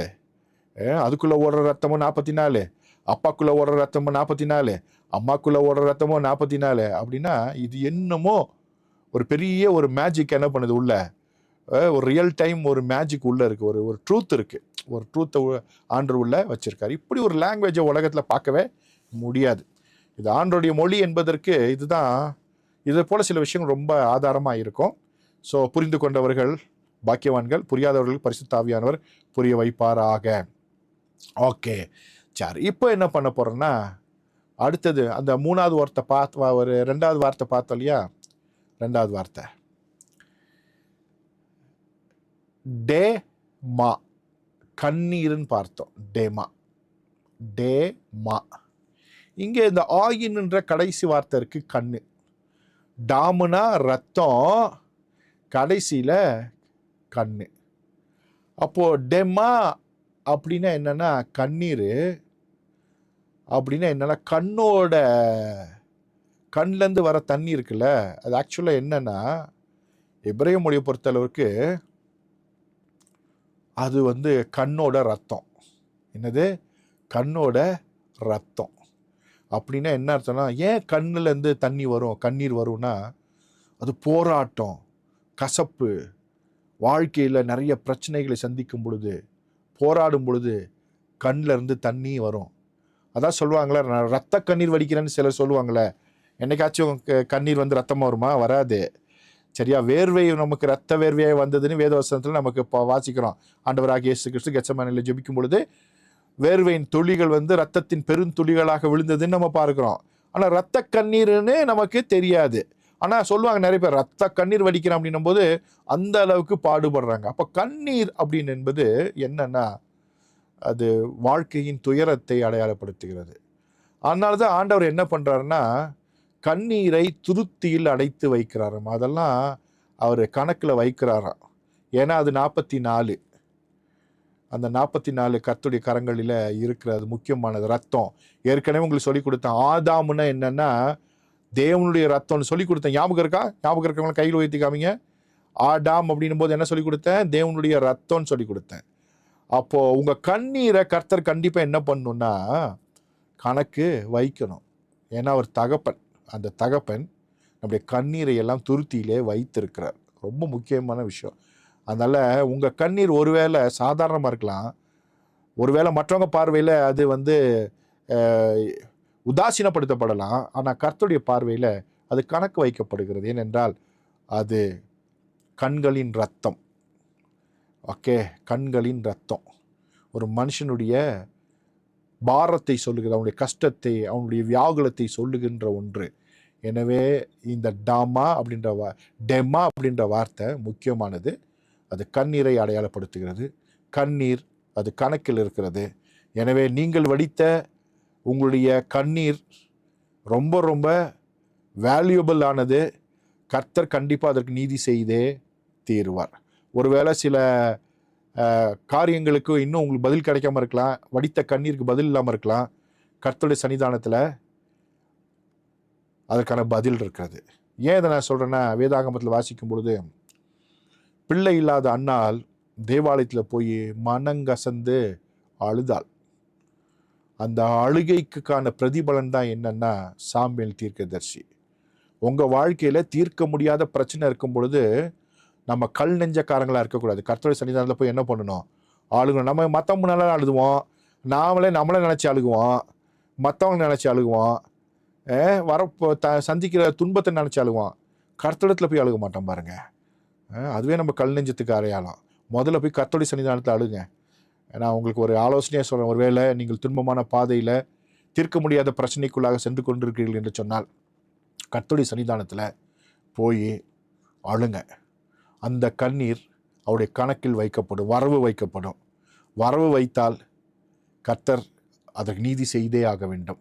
அன்னாளுக்கு நீதியை செய்தால். ஏன்னா அந்தளவுக்கு அவன் அவமானப்படுத்தப்பட்ட நாச்சியாரால் வீட்டில் இருந்தவளான ரொம்ப அவமானப்படுத்தப்பட்ட. எப்போ பார்த்தாலும் அவமானம், டெய்லி அவமானம். ஏன்னா பிள்ளையே இல்லை, டெய்லி அவமானம். யோசித்து பாருங்க, இந்த பிள்ளை பறக்கிற வரைக்கும் அவமானம். அந்த அவனுக்கு எவ்வளோ பிள்ளைங்க இருந்துச்சுன்ற டீட்டெயிலில் நீங்கள் வாசித்து பாருங்க.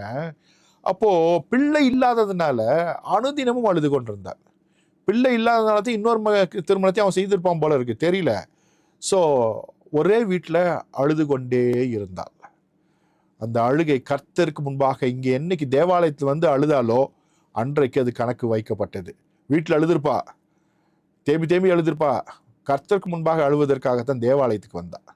பயங்கரமான ஒரு விஷயம் பாருங்க. அதனால் இந்த டெமா ரொம்ப ரொம்ப முக்கியங்க. கர்த்தருடைய சன்னிதானத்தில் சிந்துகிற ஒவ்வொரு துளிக்கும் கர்த்தர் பதிலளிப்பார். அது கர்த்தருடைய வரவில் இருக்கிறது, கணக்கில் இருக்கிறது. எனவே நீங்கள் மறக்க வேண்டாம், கர்த்தர் உங்களுக்கென்று நீதி செய்கிறவராய் இருக்கிறார்.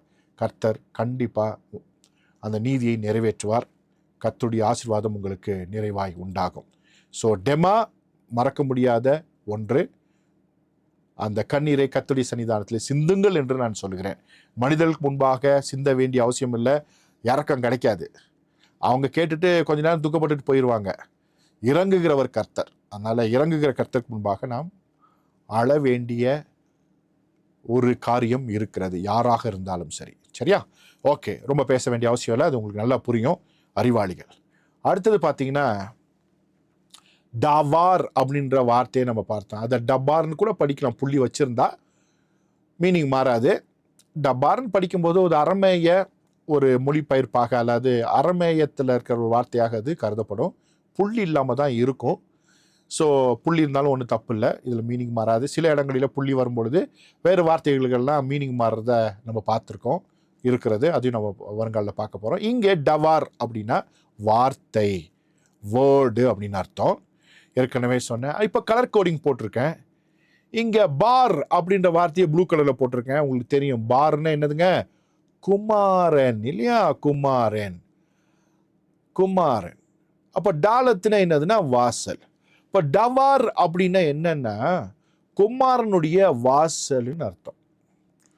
டவார்னா வார்த்தை சாதாரணமாக பார்க்கும் பொழுது, அதை ஆராய்ந்து பார்க்கும் பொழுது குமாரனுடைய வாசலாமா. வார்த்தைக்கு வல்லமை இருக்கிறது. வார்த்தையால் தான் உலகத்தை தேவனாகிய கர்த்தர் சிருஷ்டித்தார். அப்போ டவார் அப்படின்னா குமாரனுடைய வாசல், குமாரனும் வாசலும். நானே வாசல் அப்படின்ற மறுபடியும் நினைவுபடுத்திக் கொள்ளுங்க. டவார்னு ஒரு சூப்பரான ஒரு விஷயம். சரி, நாம் 1 மணி நேரம் கிளாஸை முடிச்சிட்டோம். இப்போ இந்த டவார் அப்படின்ற வார்த்தையை வைத்து உங்களுக்கு சில முக்கியமான விஷயங்களை நான் சொல்லித்தரப்போகிறேன். இது சிஸ்டமேட்டிக் கிளாஸாக இருக்கிறது. சில வேலைகளில் நடுவில் சில முக்கியமான விஷயங்களை நான் சொல்லித்தருவேன். எப்படி இந்த கிமெட்ரியா போல, லாஜிக்கல் திங்கிங் போல நிறைய விஷயங்களை சொல்லித்தருவேன். இன்றைக்கி நான் என்ன பண்ண போகிறேன்னா, இந்த வார்த்தையை வைத்து PFIFSF என்கிறதான ஒரு இலக்கண பயிற்சி, சின்ன ஒரு கிராமட்டிக்கல் ஃபார்மேஷன் நம்ம பார்க்க போகிறோம். நல்லா கவனமாக இருக்கணும், கவனமாக கேட்கணும். ஸ்க்ரீனில் பார்க்குறீங்க. வருங்காலங்களில் கிராமர் நடத்தும் போது இதற்கான பிரிண்ட் அவுட்லாம் கொடுத்துருவேன். இப்போது மைண்டில் மேப் பண்ணுறதுக்காக, மைண்டில் அதை அப்படியே நிறுத்துவதற்காக நான் உங்களுக்காக என்ன பண்ணுறேன்னா ஸ்க்ரீனில் போட்டிருக்கேன். சரியா? நல்லா ஸ்க்ரீனை பார்த்துக்கொள்ளுங்க. மேலே இருக்கிற வார்த்தை உங்களுக்கு தெரியும், டாவார் அப்படின்னு இருக்கு. அப்போ வார்த்தைன்னு இருக்கு. கீழே பார்த்தீங்கன்னா 3 வார்த்தை இருக்கு. அந்த டவார்ன்ற அந்த 3 எழுத்து வார்த்தை எல்லாத்துலேயுமே இருக்கு. ஆனால் முன்னால மாத்திரம் பார்த்தீங்கன்னா 2வது வார்த்தையில் ஹே ப்ளஸ் ஆ, ஹா அப்படின்ற வார்த்தை இருக்கு இல்லையா? ஹேன்ற எழுத்து, அது கீழே ஒரு பட்டா இருக்கு. அப்போ ஹா அப்படின்னு இருக்கு. அதே போல 3வது இதில் பார்த்தீங்கன்னா வாவுன்ற எழுத்து கீழே சிவா இருக்கு. அப்போ வெ அப்படின்னு இருக்கு. அப்புறம் கீழே 4வது வார்த்தைக்கு வரும்பொழுது இவ் பிளஸ் ஏ, வே இருக்கு. அப்புறம் பிளஸ் ஆ, ஹாவும் இருக்கு. வே ஹா அப்படியும் இருக்கு. சரியா? அதுக்கப்புறம் இந்த டவார் டவார் டவார்ன்ற வார்த்தை இருக்கு. அப்போ 2வது டவார் வாசிக்கும் பொழுது முன்னால என்ன இருக்கு? டைப் பண்ணி போடுங்க பார்க்கலாம். என்ன மொதல் வார்த்தையை மாத்திரம் என்ன இருக்கு? எப்படி இருக்கு? டவார் இருக்கு, முன்னால ஒரு ஹா இருக்கு. அப்போ என்ன பண்ணும்? அதை போடுங்க. ஹா அப்புறம் டவார்ன்னு இருக்கா? ஹா டவார்ன்னு இருக்கு. ஹா டவார். டவார்னா வார்த்தை. ஹா டவார் அப்படின்னா என்ன அர்த்தம்னா அந்த வார்த்தை, த வேர்டு. இங்கிலீஷ்ல சொன்னா த வேர்டு. ஹா டவார், த வேர்டு, அந்த வார்த்தை அல்லது இந்த வார்த்தை அப்படின்னு சொல்லக்கூடிய அந்த இந்த தமிழ்ல. இங்கிலீஷ்ல த தான், THE தான். The, the, the. Okay, the word, the word. Okay, the word. தமிழ்ல அந்த வார்த்தைன்னு இருக்கு. அப்போ டவார், ஹா டவார் அப்படின்னு இருக்கு. சரியா? அடுத்தது 3வது எப்படி டைப் பண்ணி போடுங்க பார்க்கலாம். சேர்த்து 3வது வார்த்தையை முன்னால இவ் பிளஸ் ஏ இருக்கு, வே இருக்கு இல்லையா? Okay, super. அப்படி போடுங்க. அப்போ உங்களுக்கு நல்லா மைண்டில் ஏறும். ஓகே, நிறைய பேர் போட்டீங்க, சூப்பர். வே டவார்ன்னு இருக்கு. வே டவார், வே டவார்ன்னு இருக்கு. வே டவார். அப்போ முதல்ல டவார்னா வார்த்தை, ஹா டவார்னா அந்த வார்த்தை. 3வது வே டவார்னா மேலும் வார்த்தை, மேலும். அண்ட் வேர்டு, அண்ட் வேர்டுன்னு அர்த்தம். அண்ட் வேர்டு, மேலும் வார்த்தை, மேலும். அண்டு, மேலும். தமிழ்ல மேலும், இங்கிலீஷ்ல அண்ட் வேர்டு. தமிழ்ல மேலும் வார்த்தை அப்படின்னு இருக்கு. ஓகே, மறுபடியும் முதல்ல டவார்னா வார்த்தை, ஹா டவார்னா அந்த வார்த்தை, வே டவார்னா மேலும் வார்த்தை. இங்கிலீஷ்ல சொல்லும்போது டவார்னா வேர்டு, இங்கிலீஷ்ல ஹா டவார்னா த வேர்டு, வே டவார்னா அண்ட் வேர்டுன்னு அர்த்தம். இப்போ கடைசியை டைப் பண்ணி போடுங்களேன், என்னவா இருக்கும்னு. கடைசி அப்படி டைப் பண்ணி போடுங்க பார்க்கலாம். வே, அப்புறம் ஹா, அப்புறம் என்ன இருக்கு? டவார். அப்போ என்ன பண்ணுன்னா வே மேல ஒரு அப்பாசிட்டர் போட்டுக்கோங்க, ஹா மேல ஒரு அப்பாசிட்டர் போட்டுக்கோங்க, இல்லைன்னா ஒரு ஐஃபோன் போட்டுக்கோங்க. அப்போ எப்படி படிக்கணும்னா வே ஹா டவார் அப்படி படிச்சிடக்கூடாது. வே ஹா டவார் அப்படின்னு வாசிக்கணும். சரியா? ஹா டவார், வே டவார், வே ஹா டவார்னு வாசிக்கணும். எத்தனை பேருக்கு புரிஞ்சிச்சு? சரிங்க, இதுதான் ரூட் வேர்டு. மேல இருக்கிறது டவார்ன்றது ரூட்டு. அந்த ரூட்டுக்கு முன்னால ஒரு பிஎஃப், ப்ரீஃபிக்ஸ் இருக்குது. ப்ரீஃபிக்ஸ். அப்போ அந்த ப்ரீஃபிக்ஸ், மொத வார்த்தைக்கு ப்ரீஃபிக்ஸ், அதாவது முன்னொட்டுன்னு வாங்க தமிழ்ல. முன்னொட்டு ஹா வருது. 3வது வார்த்தையில வே வருது. 4வது வார்த்தையில் 2 முன்னோட்டு வருது, வே ஹா வருது. ப்ரீஃபிக்ஸ்ன்னு சொல்லுவாங்க, பிஎஃப். சரியா? இப்போ ஒரு வார்த்தைக்கு முன்னால, பின்னால, நடுவுல இப்படி எழுத்துக்கள் வந்து அந்த வார்த்தைகளை நீளப்படுத்தும், அதோடைய அர்த்தங்கள் மாறும். சரியா? டவார் அப்படின்னா வார்த்தை, ஹா டவார்னா அந்த வார்த்தை, வே டவார்னா மேலும் வார்த்தை, வே ஹா டவார்னா மேலும் அந்த வார்த்தை. அண்ட் த வேர்ட் இங்கிலீஷ்ல. ஓகே, மறுபடியும் சொல்றேன்.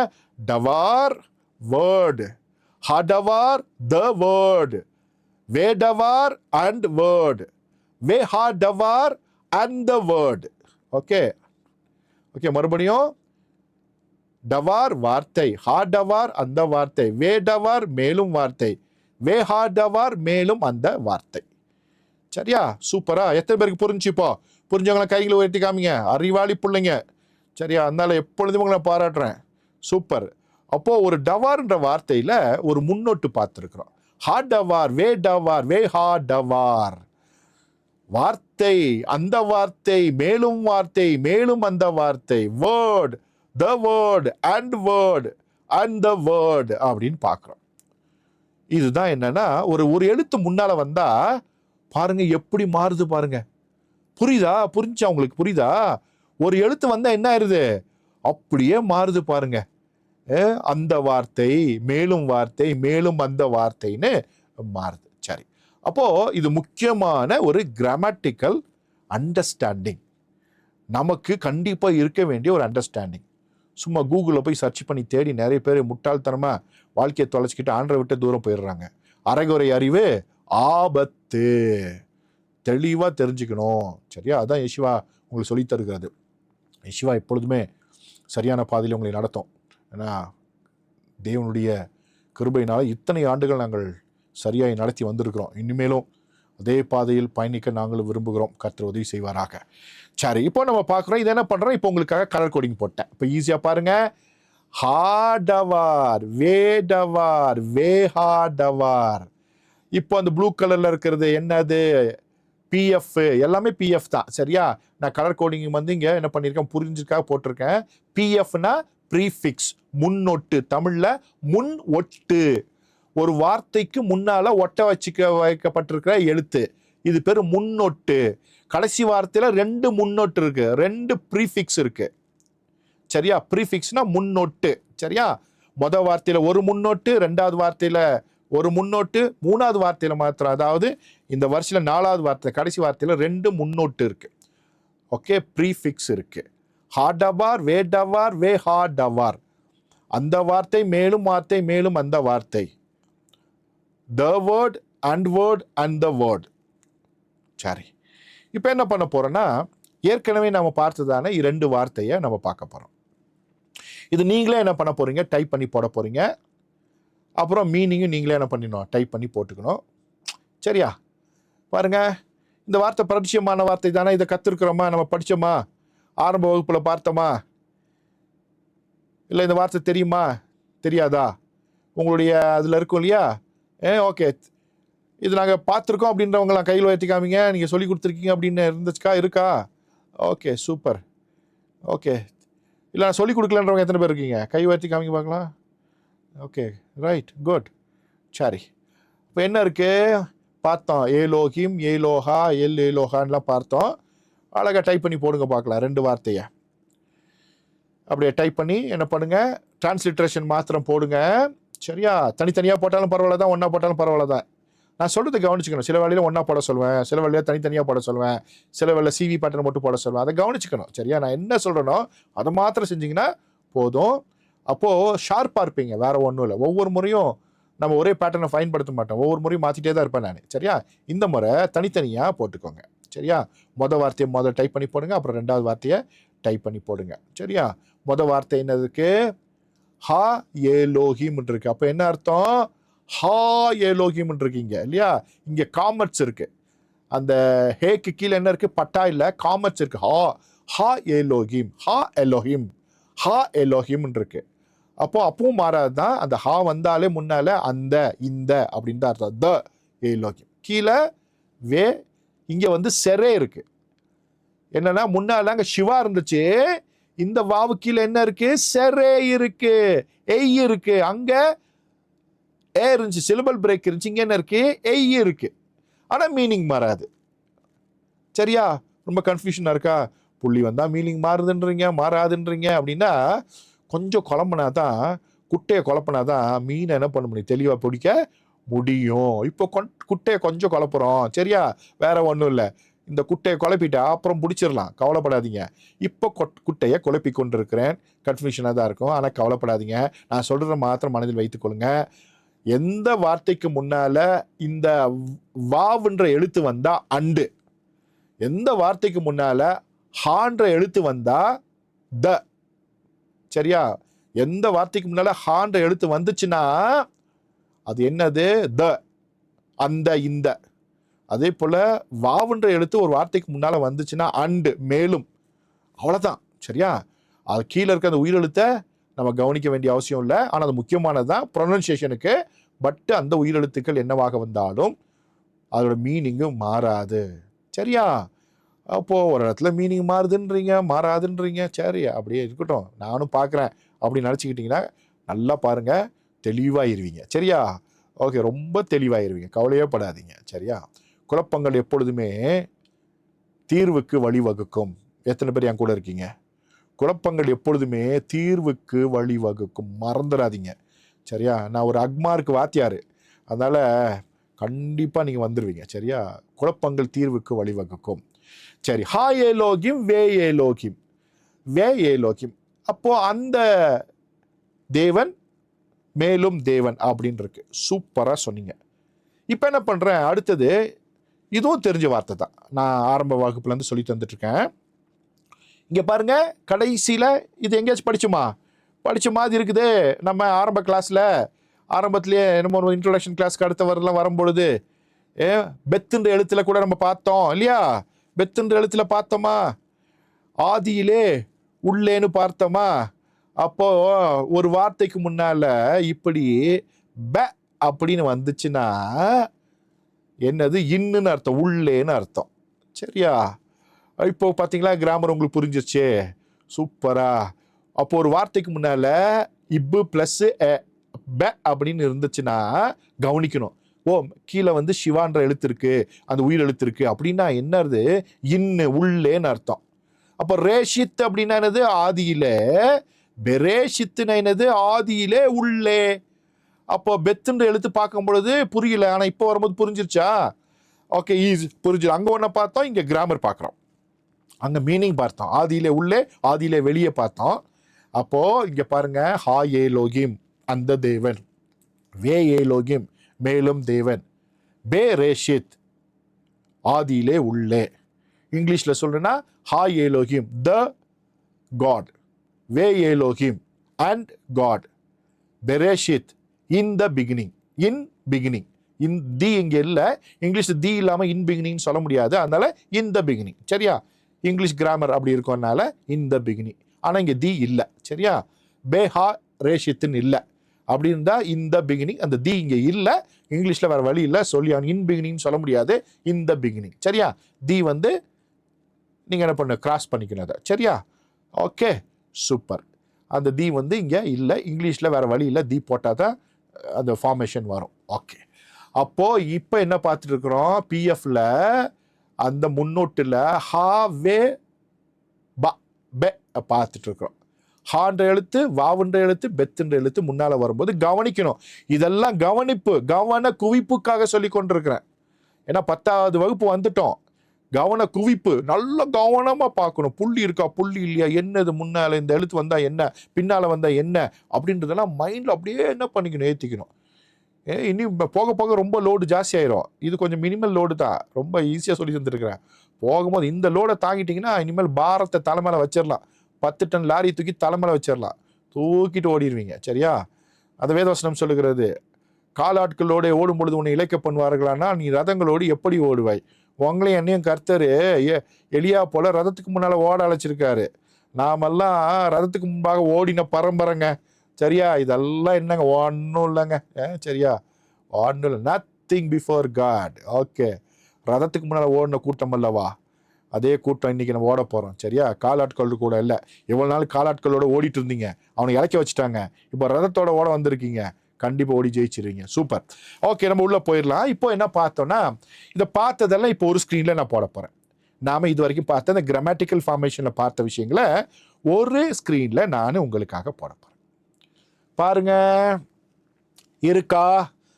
ஆர்டர் மாத்திரம் மாறி மாறி இருக்கு. சரியா? நல்லா கவனம் பார்க்கணும், ரொம்ப முக்கியமான நேரம். இன்னொரு 10 நிமிஷத்தில் முடிச்சிருவேன். அதுக்கப்புறம் கேள்வி பதில் நேரத்தில் நம்ம போயிடுவோம். கவனமாக பார்க்கணும். நாம இது வரைக்கும் பார்த்த காரியங்கள் எல்லாம் இந்த ஸ்க்ரீன்ல இருக்கு.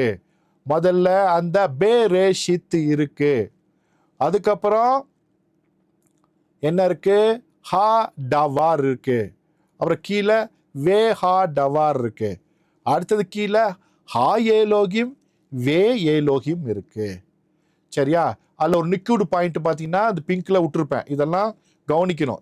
ஏன் இல்லை அப்படின்னா வேணும்னு விட்டுருக்கேன். அங்கே இருக்கணும். ஒரு வார்த்தையிலேருந்து இன்னொரு வார்த்தையில் இருக்கணும். ஆனால் என்ன பண்ணியிருக்கோம்? விட்டுருப்போம். கவனிச்சுக்கணும். ஏன் விட்டோம், எதுக்கு விட்டோன்றதுலாம் என்ன பண்ண அப்புறம் நீங்கள் எழுதிக்கணும். சரியா? இது வந்து இன்சிடென்டல் மிஸ்டேக்ஸு. அது கவனமாக காக்கணும். ஆனால் என்ன இருக்குது? ஹா ஏலோகிம் வே ஏலோகிம் முன்னால் இருந்துச்சு. இதில் அந்த பிங்க் கலரில் ஆலஃப் கீழே என்ன இல்லை? அந்த ஹட் ஆஃப் செகோல் இல்லை.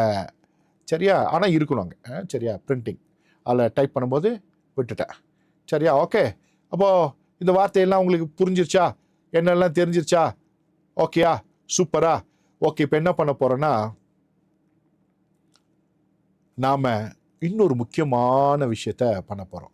இதில் நிறைய கேப் இருக்குல்ல, இந்த கேப்பெல்லாம் ஃபில் பண்ண போகிறோம். Are you ready? கேப்பெல்லாம் என்ன பண்ண போகிறோம்?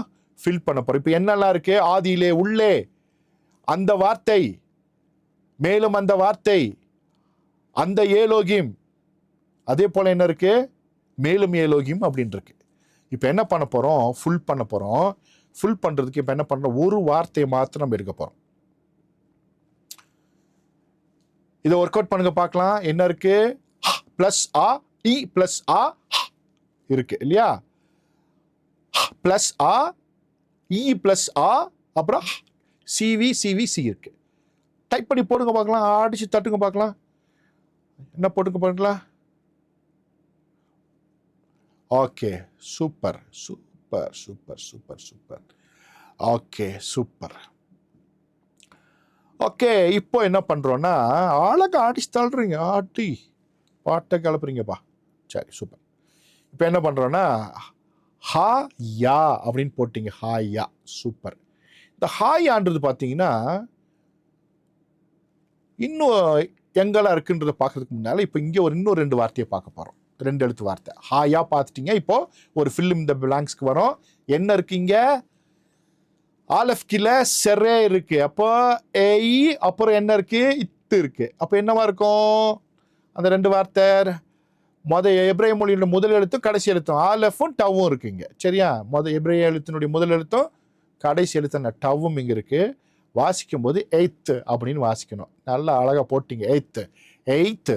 ஓகே, எய்த் எய்த் எய்த் எத் எத் எத் எத் எத் எத்துன்னு இருக்கு. சரி, இப்போ என்ன இருக்குது? இதை நான் ஒன்றும் சொல்ல போகிறதில்ல. அப்புறம் என்ன பண்ண போகிறீங்க? டைப் பண்ணி எல்லாருமே டைப் பண்ணி போட போகிறீங்க.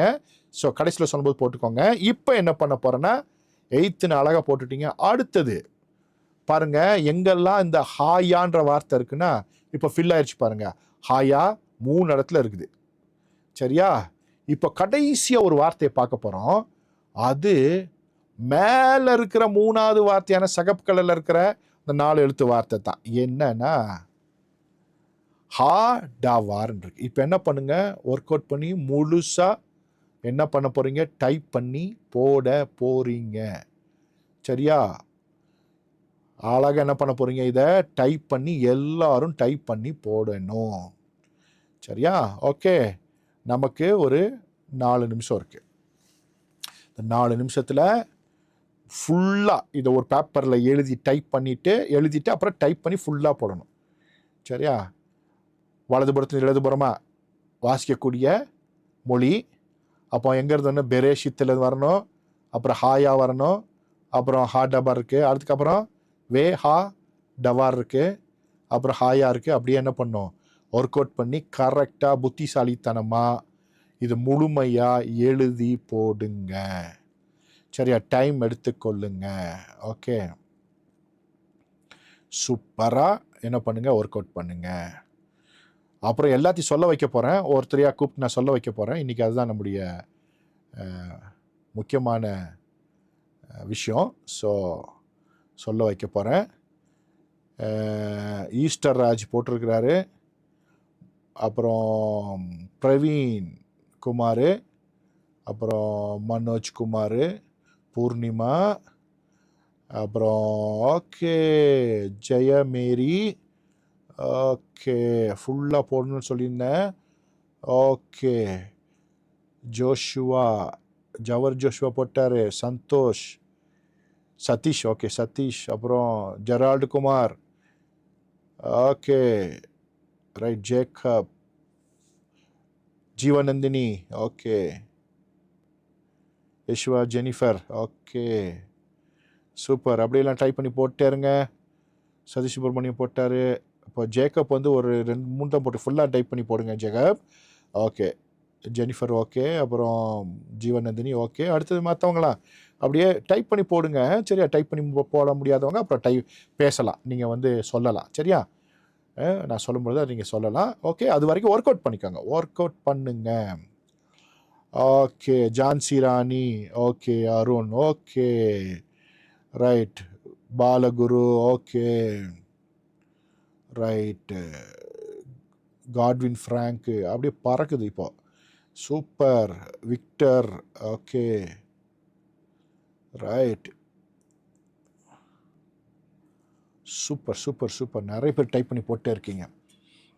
சிவநேசனு, Dhanalakshmi, Deborah, Gracemathi, okay good good good good. ஃபுல்லாக டைப் பண்ணி போடுங்க எல்லாம்.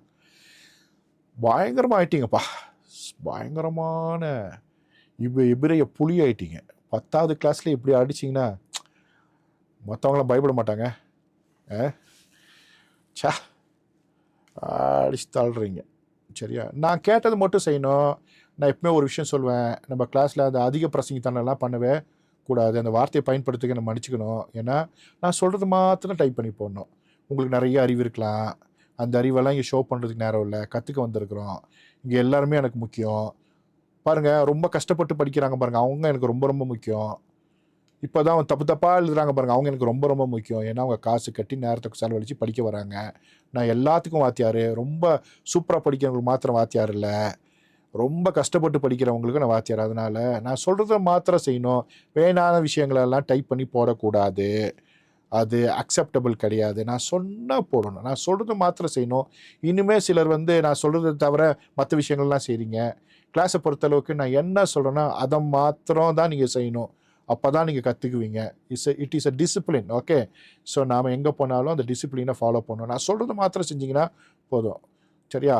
ஓகே. நான் என்ன சொல்கிறேனோ அது மாத்திரம். இந்த வசனத்தை நான் என்ன பண்ணி சொல்லியிருக்கேன், டைப் பண்ணி போட சொல்லியிருக்கேன். அது மாத்திரம் நீங்கள் செஞ்சால் போதும். மற்றதெல்லாம் நான் பார்த்துக்குவேன். சரியா? ஓகே. ஸோ அதை மாத்திரம் செய்யுங்க. ரைட். ஓகே. ஃபுல் வசனத்தை ஜேக்கப் டி சாமுவேல் போடுங்க. பாதி பாதியாக கொஞ்சம் கொஞ்சமாக போட்டிருக்கீங்க. முடிஞ்சால் டைப் பண்ணி போடுங்க. இல்லைன்னா சொல்லும் பொழுது நான் நீங்கள் மைக் ஆன் பண்ணி சொல்லுங்கள். சரியா? Okay super. முழுசாக போட்டிங்கன்னா ரொம்ப நல்லாயிருக்கும். டைம் எடுத்துக்கோங்க. டைம் இருக்குன்னா தான் சொன்னாலே ஒரு 4 நிமிஷம் உங்களுக்கு கொடுத்துருக்கேன்னு, இன்னும் ஒரு 2 நிமிஷம் கூட கொடுக்குறேன். ஓகே. நீங்கள் ஃபுல்லாக நீங்கள் டைப் பண்ணி போட்டுக்கோங்க. வேறு இருந்தாலும் ஓகே தான். ஓகே. இப்போது நம்ம கிளாஸில் கவனிக்கும் போது கிளாஸை கவனிக்கணும். அதை விட்டுட்டு நம்ம வெளியே போயிட்டு வெளியே என்ன நடக்குது, அப்புறம் வந்து இதை வந்து வேறு இடத்துல போய் சர்ச் பண்ணுறது, அதெல்லாம் ஆகக்கூடாது. கிளாஸ்குள்ளே இருந்தால் கிளாஸ்குள்ளே மாத்திரம் நம்ம இருக்கணும். அது ரொம்ப ரொம்ப நல்ல ஒரு விஷயம். சரியா? ஓகே. கவனமாக நம்ம கேட்கணும். Okay super. இப்போ டைப் பண்ணி போட்டுட்டிங்கன்னா நம்ம என்ன பண்ண போகிறோன்னா அப்படி இதை பார்க்க போகிறோம். என்ன பார்க்க போகிறோன்னா, பெரேஷித்துனா உங்களுக்கு தெரியும், ஆதியிலே, இன் த பிகினிங். ஹையா அப்படின்னா இருந்ததுன்னு அர்த்தம். ஹையானா என்னது? இருந்தது. ஹாயா அப்படின்னா இருந்தது, இருந்தது, இருந்தது. ஓகே. தமிழில் இருந்ததுன்னு அர்த்தம். இருத்தல், இல்லைன்னா இங்கிலீஷில் சொல்லணுன்னா பிகேம். இருத்தல், பிகேம். அப்புறம் அந்த 8ன்னு வார்த்தை பார்த்தோம். அந்த 8ன்ற வார்த்தை பார்த்தீங்கன்னா என்னென்னா ஆப்ஜெக்ட் மார்க்கர்ன்னு சொல்லுவாங்க. ஆப்ஜெக்ட் மார்க்கர் தனியாக ஒரு கிளாஸே இருக்குது, ஆலஃப் டவுக்கு நான் நடத்த போகிறேன். ஆப்ஜெக்ட் மார்க்கர், எதை முன்னிலைப்படுத்த வேண்டுமோ அதற்கு முன்பாக இந்த ஆலஃப் டவுன்ற 2 எழுத்து வார்த்தை வரும். அதுக்கு தனியாக மீனிங் கிடையாது. அந்த 2 எழுத்து வார்த்தைக்கு தனியாக மீனிங் கிடையாது. It's object marker. எதை முக்கியத்துவப்படுத்தணுமோ அங்கே வரும். அது ஆலெஃப் டவ் அப்படின்ற எபிரேய மொழியுடைய முதல் கடைசி எழுத்துக்கள். ஆப்ஜெக்ட் மார்க்கர், ஒன்றை குறிப்பதற்கு பயன்படுத்துகிற ஒன்று, ஒன்றை முன்னிலைப்படுத்துவதற்கு, ஒன்றை முக்கியமான விஷயத்தை அது மார்க் பண்ணுறதுக்கு அந்த 2 எழுத்து வார்த்தை இருக்கும். சரியா? இப்போ அப்படி நம்ம பார்க்கலாம். பெரேஷித், ஆதியில உள்ள, ஹாயா இருந்தது, ஹா டபார் அந்த வார்த்தை, வே ஹா டபார் மேலும் அந்த வார்த்தை, ஹையா இருந்தது, 8 அப்ஜெக்ட் மார்க்கரு, ஹா ஏலோகிம் எங்க இருந்துச்சுன்னா அந்த ஏலோகிமிடம். ஆப்ஜெக்ட் மார்க்கர் ஆலெஃப்டவு ஹா ஏலோகிம் இருக்குல்ல ப்ளூ கலர்ல, அப்படின்னா அந்த ஏலோகிம்கிட்ட இருந்துச்சு. மறுபடியும் 2வது லைன் வரேன். வே ஹா டபார் மேலும் அந்த வார்த்தை, ஹையா இருந்தது, அப்ஜெக்ட் மார்க்கர் ஆலெஃப்டவ் ஹா ஏலோகிம் அப்படின்னா ஏலோகிம் இடம் இருந்தது. வே ஏலோகிம் மேலும் ஏலோகிம், ஹையா இருந்தது, ஹா டபார் அப்படின்னா ஏலோகிம் யாரா இருந்தார்னா அந்த வார்த்தையா இருந்தாராம். வே ஏலோகிம் அந்த ஏலோகிம், ஹையா இருந்தது, ஹா டபார். அப்போ அந்த இருந்ததுன்ற இடத்துல, இந்த இடத்துல நாம தமிழ் மொழியில இங்கிலீஷ்ல படிக்கும்போது எப்படி பண்ணினா இருந்தார் அப்படின்னு போட்டுக்கணும். அப்போ வெறும் டபார்ன்ற போது இருந்ததுன்னு போடுறோம், ஏலோகிம்னு வரும்போது மரியாதைக்கு நம்ம என்ன பண்றோம், தமிழ்ல இருந்தாருன்னு சொல்றோம். வே ஏலோகிம் ஹையா ஹா டபார் மேலும் தேவன் இருந்தார் அந்த வார்த்தையாக. எப்படிங்க? சரியா? அப்போ முதல்ல ஹையா அப்படின்னும் பொழுது இருந்ததுன்னு வாசித்தோம். டபார்ன்ற வார்த்தையே ஒரு ஆண்பால் வார்த்தை தான். ஆனா இது இந்திக்காரங்க பேசுற மாதிரி ஆயிரும். அப்படின்னா நாயெல்லாம் வராருன்னு வானுங்க, மனுஷனை பார்த்து வரான் வருது அப்படின்னு வானுங்க தெரியுமா இந்திக்காரனுங்க, அது மாதிரி ஆயிடக்கூடாது. ஆக்சுவலா அப்படிதான் இருக்கு இங்க. பெரேஷித் ஹையா டபார் ஆதியிலே உள்ளே வார்த்தையானவர் இருந்தார். வேஹா டபார் மேலும் அந்த வார்த்தையானவர் இருந்தார், எட் ஹா ஏலோகிம் எங்கன்னா தேவனாக இருந்தார். சரியா? ஏலோகிம்குள்ள இருந்தாராம். வேஹா ஏலோகிம் அந்த ஏலோகிம், ஹையா இருந்தார் வார்த்தையாக அந்த வார்த்தையாக. அப்போ அங்கே இருந்தாருன்னு தான் இருக்கணும் ஆக்சுவலா. ஆனால் என்ன இருக்குன்னா மொழிபெயர்க்கும் பொழுது இருந்ததுன்னு போட்டிருப்பாங்க, இருந்தாருன்னு ஒரு இடத்துல போட்டிருப்பாங்க. இது மொழிக்கான பிரச்சனை. ஒவ்வொரு மொழியிலிருந்து இன்னொரு மொழிக்கு 100% மொழியாக்கம் செய்ய முடியாது. எனவே இந்த பிரச்சனையை நான் பார்க்கிறேன். மறுபடியும் உங்களுக்காக நான் சொல்றேன். பெரேஷித் ஹையா ஹா டபார் ஆதியிலே உள்ளே, ஹையா இருந்தார், ஹா டபார் அந்த வார்த்தை.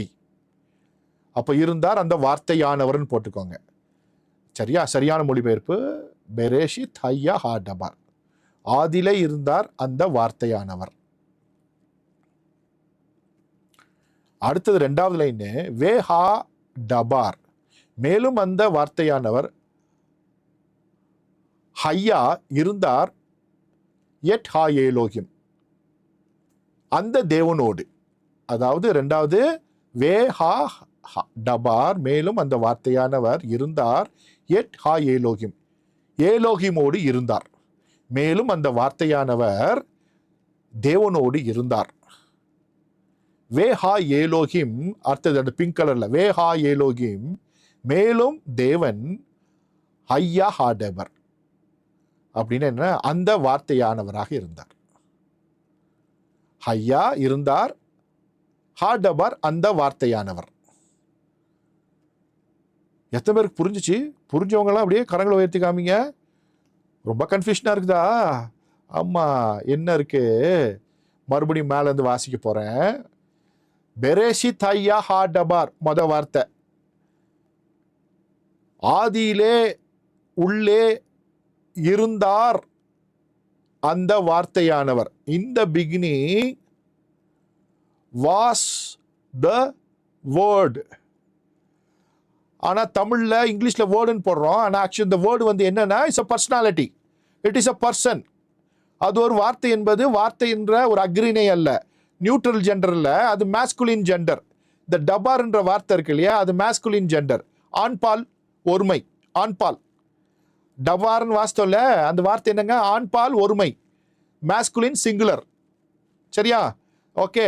அப்போ பெரேஷித் ஹையா ஹா டபார், அப்போ அந்த டபார்ன்ற வார்த்தை ஆண்பால் ஒருமை, மேஸ்குலின் சிங்குலர். சரியா? அப்ப அந்த ஹையான்ற வார்த்தை என்ன இருக்கணும்? இருந்தாருன்னு தான் இருக்கணும். ஹி அப்படின்னு தான் இருக்கணும். பெரேஷித் ஹையா ஹா டபார். அப்போ ஆதியில இன் த பிகினிங் வார்த்தையானவர், வேர்ட் ஆஃப் காட் இருந்தார். சரியா? அப்போ என்ன இருக்குன்னா ஹையா ஹா டபார், வார்த்தையானவர் இருந்தார். ரெண்டாவது வே ஹையா வே ஹா டபார் ஹையா எட் ஏலோகிம், இந்த ப்ளூ கலர் வரைக்கும். மேலும் அந்த வார்த்தையானவர் தேவனோடு இருந்தார்.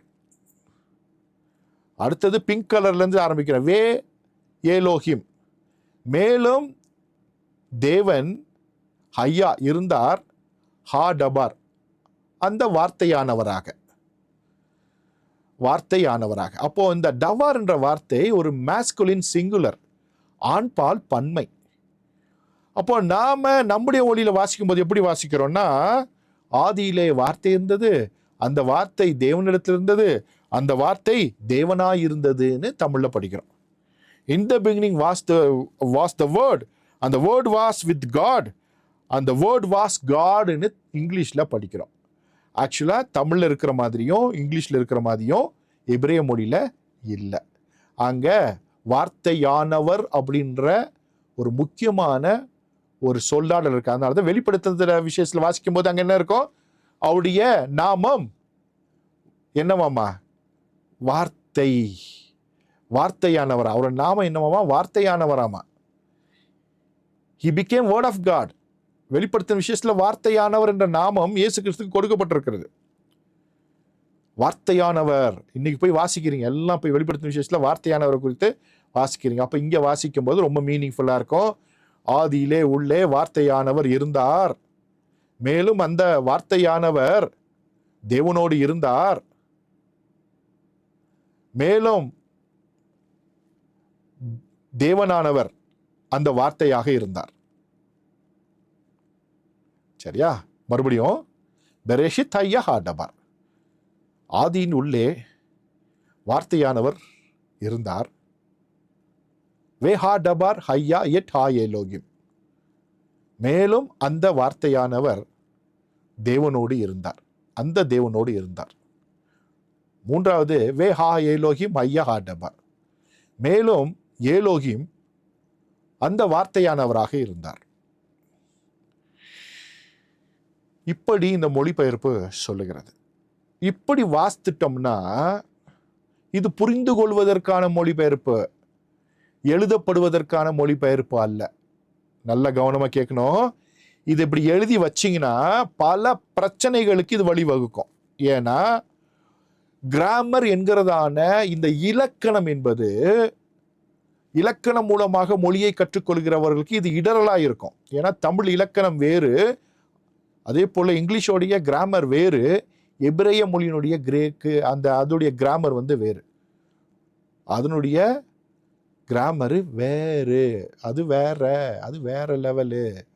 அப்போ எபிரேய மொழியில புரிஞ்சுக்கணுமே தவிர அதை எழுதி வச்சு 4 பேர் என்ன பண்ணிடக்கூடாது, நம்ம குழப்பிட கூடாது.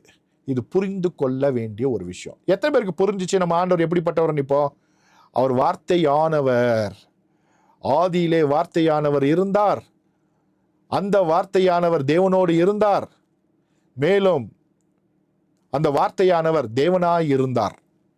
அவ்வளவுதான். இப்ப சிம்பிளா சொல்லணும்னா, ஆதியிலே வார்த்தையானவர் இருந்தார், மேலும் அந்த வார்த்தையானவர் தேவனோடு இருந்தார், மேலும் அந்த வார்த்தையானவர் தேவனாய் இருந்தார். இப்படி படிச்சாதான் இயேசு யாருன்னே நமக்கு புரியும். அவரை அறிவதே நித்திய ஜீவன். இது முக்கியமான ஒரு விஷயம். இப்படிதான் நேரடி மொழிபெயர்ப்பு இருக்கும். இப்படி மொழிபெயர்த்து வெளியிட முடியாது. அப்போ உங்களுக்கான வசனத்தை இப்படிதான் நீங்க மொழிபெயர்த்து புரிஞ்சுக்கணும். அப்போ பொது வழியில விடும் பொழுது இது என்னன்னா, புரிந்து கொள்ளுதலில் பிரச்சனையை வருவிக்கும். எல்லாருடைய அண்டர்ஸ்டாண்டிங் ஒன்னா இருக்காது. மொழியை கற்றுக்கொண்டவனுடைய அண்டர்ஸ்டாண்டிங் வேற, மொழியை கற்றுக்கொள்ளாதவங்க அண்டர்ஸ்டாண்டிங் வேற. எத்தனை பேருக்கு புரியுது? நீங்க எபிரேய மொழியை கத்துக்கிட்டீங்க, உங்க புரிந்து கொள்ளுதல் வேற. என்ன புரிந்து கொள்ளுதல்? உங்களுக்கு லாஜிக்கல் அண்டர்ஸ்டாண்டிங் இருக்கு, மற்றவங்களுக்கு என்ன அண்டர்ஸ்டாண்டிங் இருக்கு? பிலாசபிக்கல் அண்டர்ஸ்டாண்டிங் இருக்கு. அப்போ பிலாசபிக்கல் அண்டர்ஸ்டாண்டிங் இருக்கிறவங்கனால நாம இப்படி ஒன்னு எழுதி கொடுத்தா அது குழப்பத்தை வருவிக்குமே தவிர புரிந்து கொள்ள முடியாது. ஆனா இதுவே அவன் லாஜிக்கல் அண்டர்ஸ்டாண்டிங்குள்ள வந்துட்டா நீங்கள் மொழிபெயர்த்து கொடுக்கிற விஷயங்கள் அவனுக்கு அப்படியே புரியும். தர்க்க ரீதியான மொழிபெயர்ப்புக்கும் இந்த பிலாசபிக்கல் மொழிபெயர்ப்புக்கும் இருக்கிற பிரச்சனை அது. இப்போ நாம வச்சிருக்கிற எல்லா மொழிபெயர்ப்புமே பிலாசபிக்கல் டிரான்ஸ்லேஷன், லாஜிக்கல் டிரான்ஸ்லேஷன் கிடையாது. இன்னொன்று இருக்கு, மெக்கானிக்கல் டிரான்ஸ்லேஷன் ஒன்று இருக்கு. இதெல்லாம் நம்ம முடிச்சிட்டோம்னா, ஒருவேளை 2 வருஷம் முடிச்சதுக்கு அப்புறம் மெக்கானிக்கல் டிரான்ஸ்லேஷன் எப்படி இருக்குன்னு நம்ம பார்க்க போறோம்.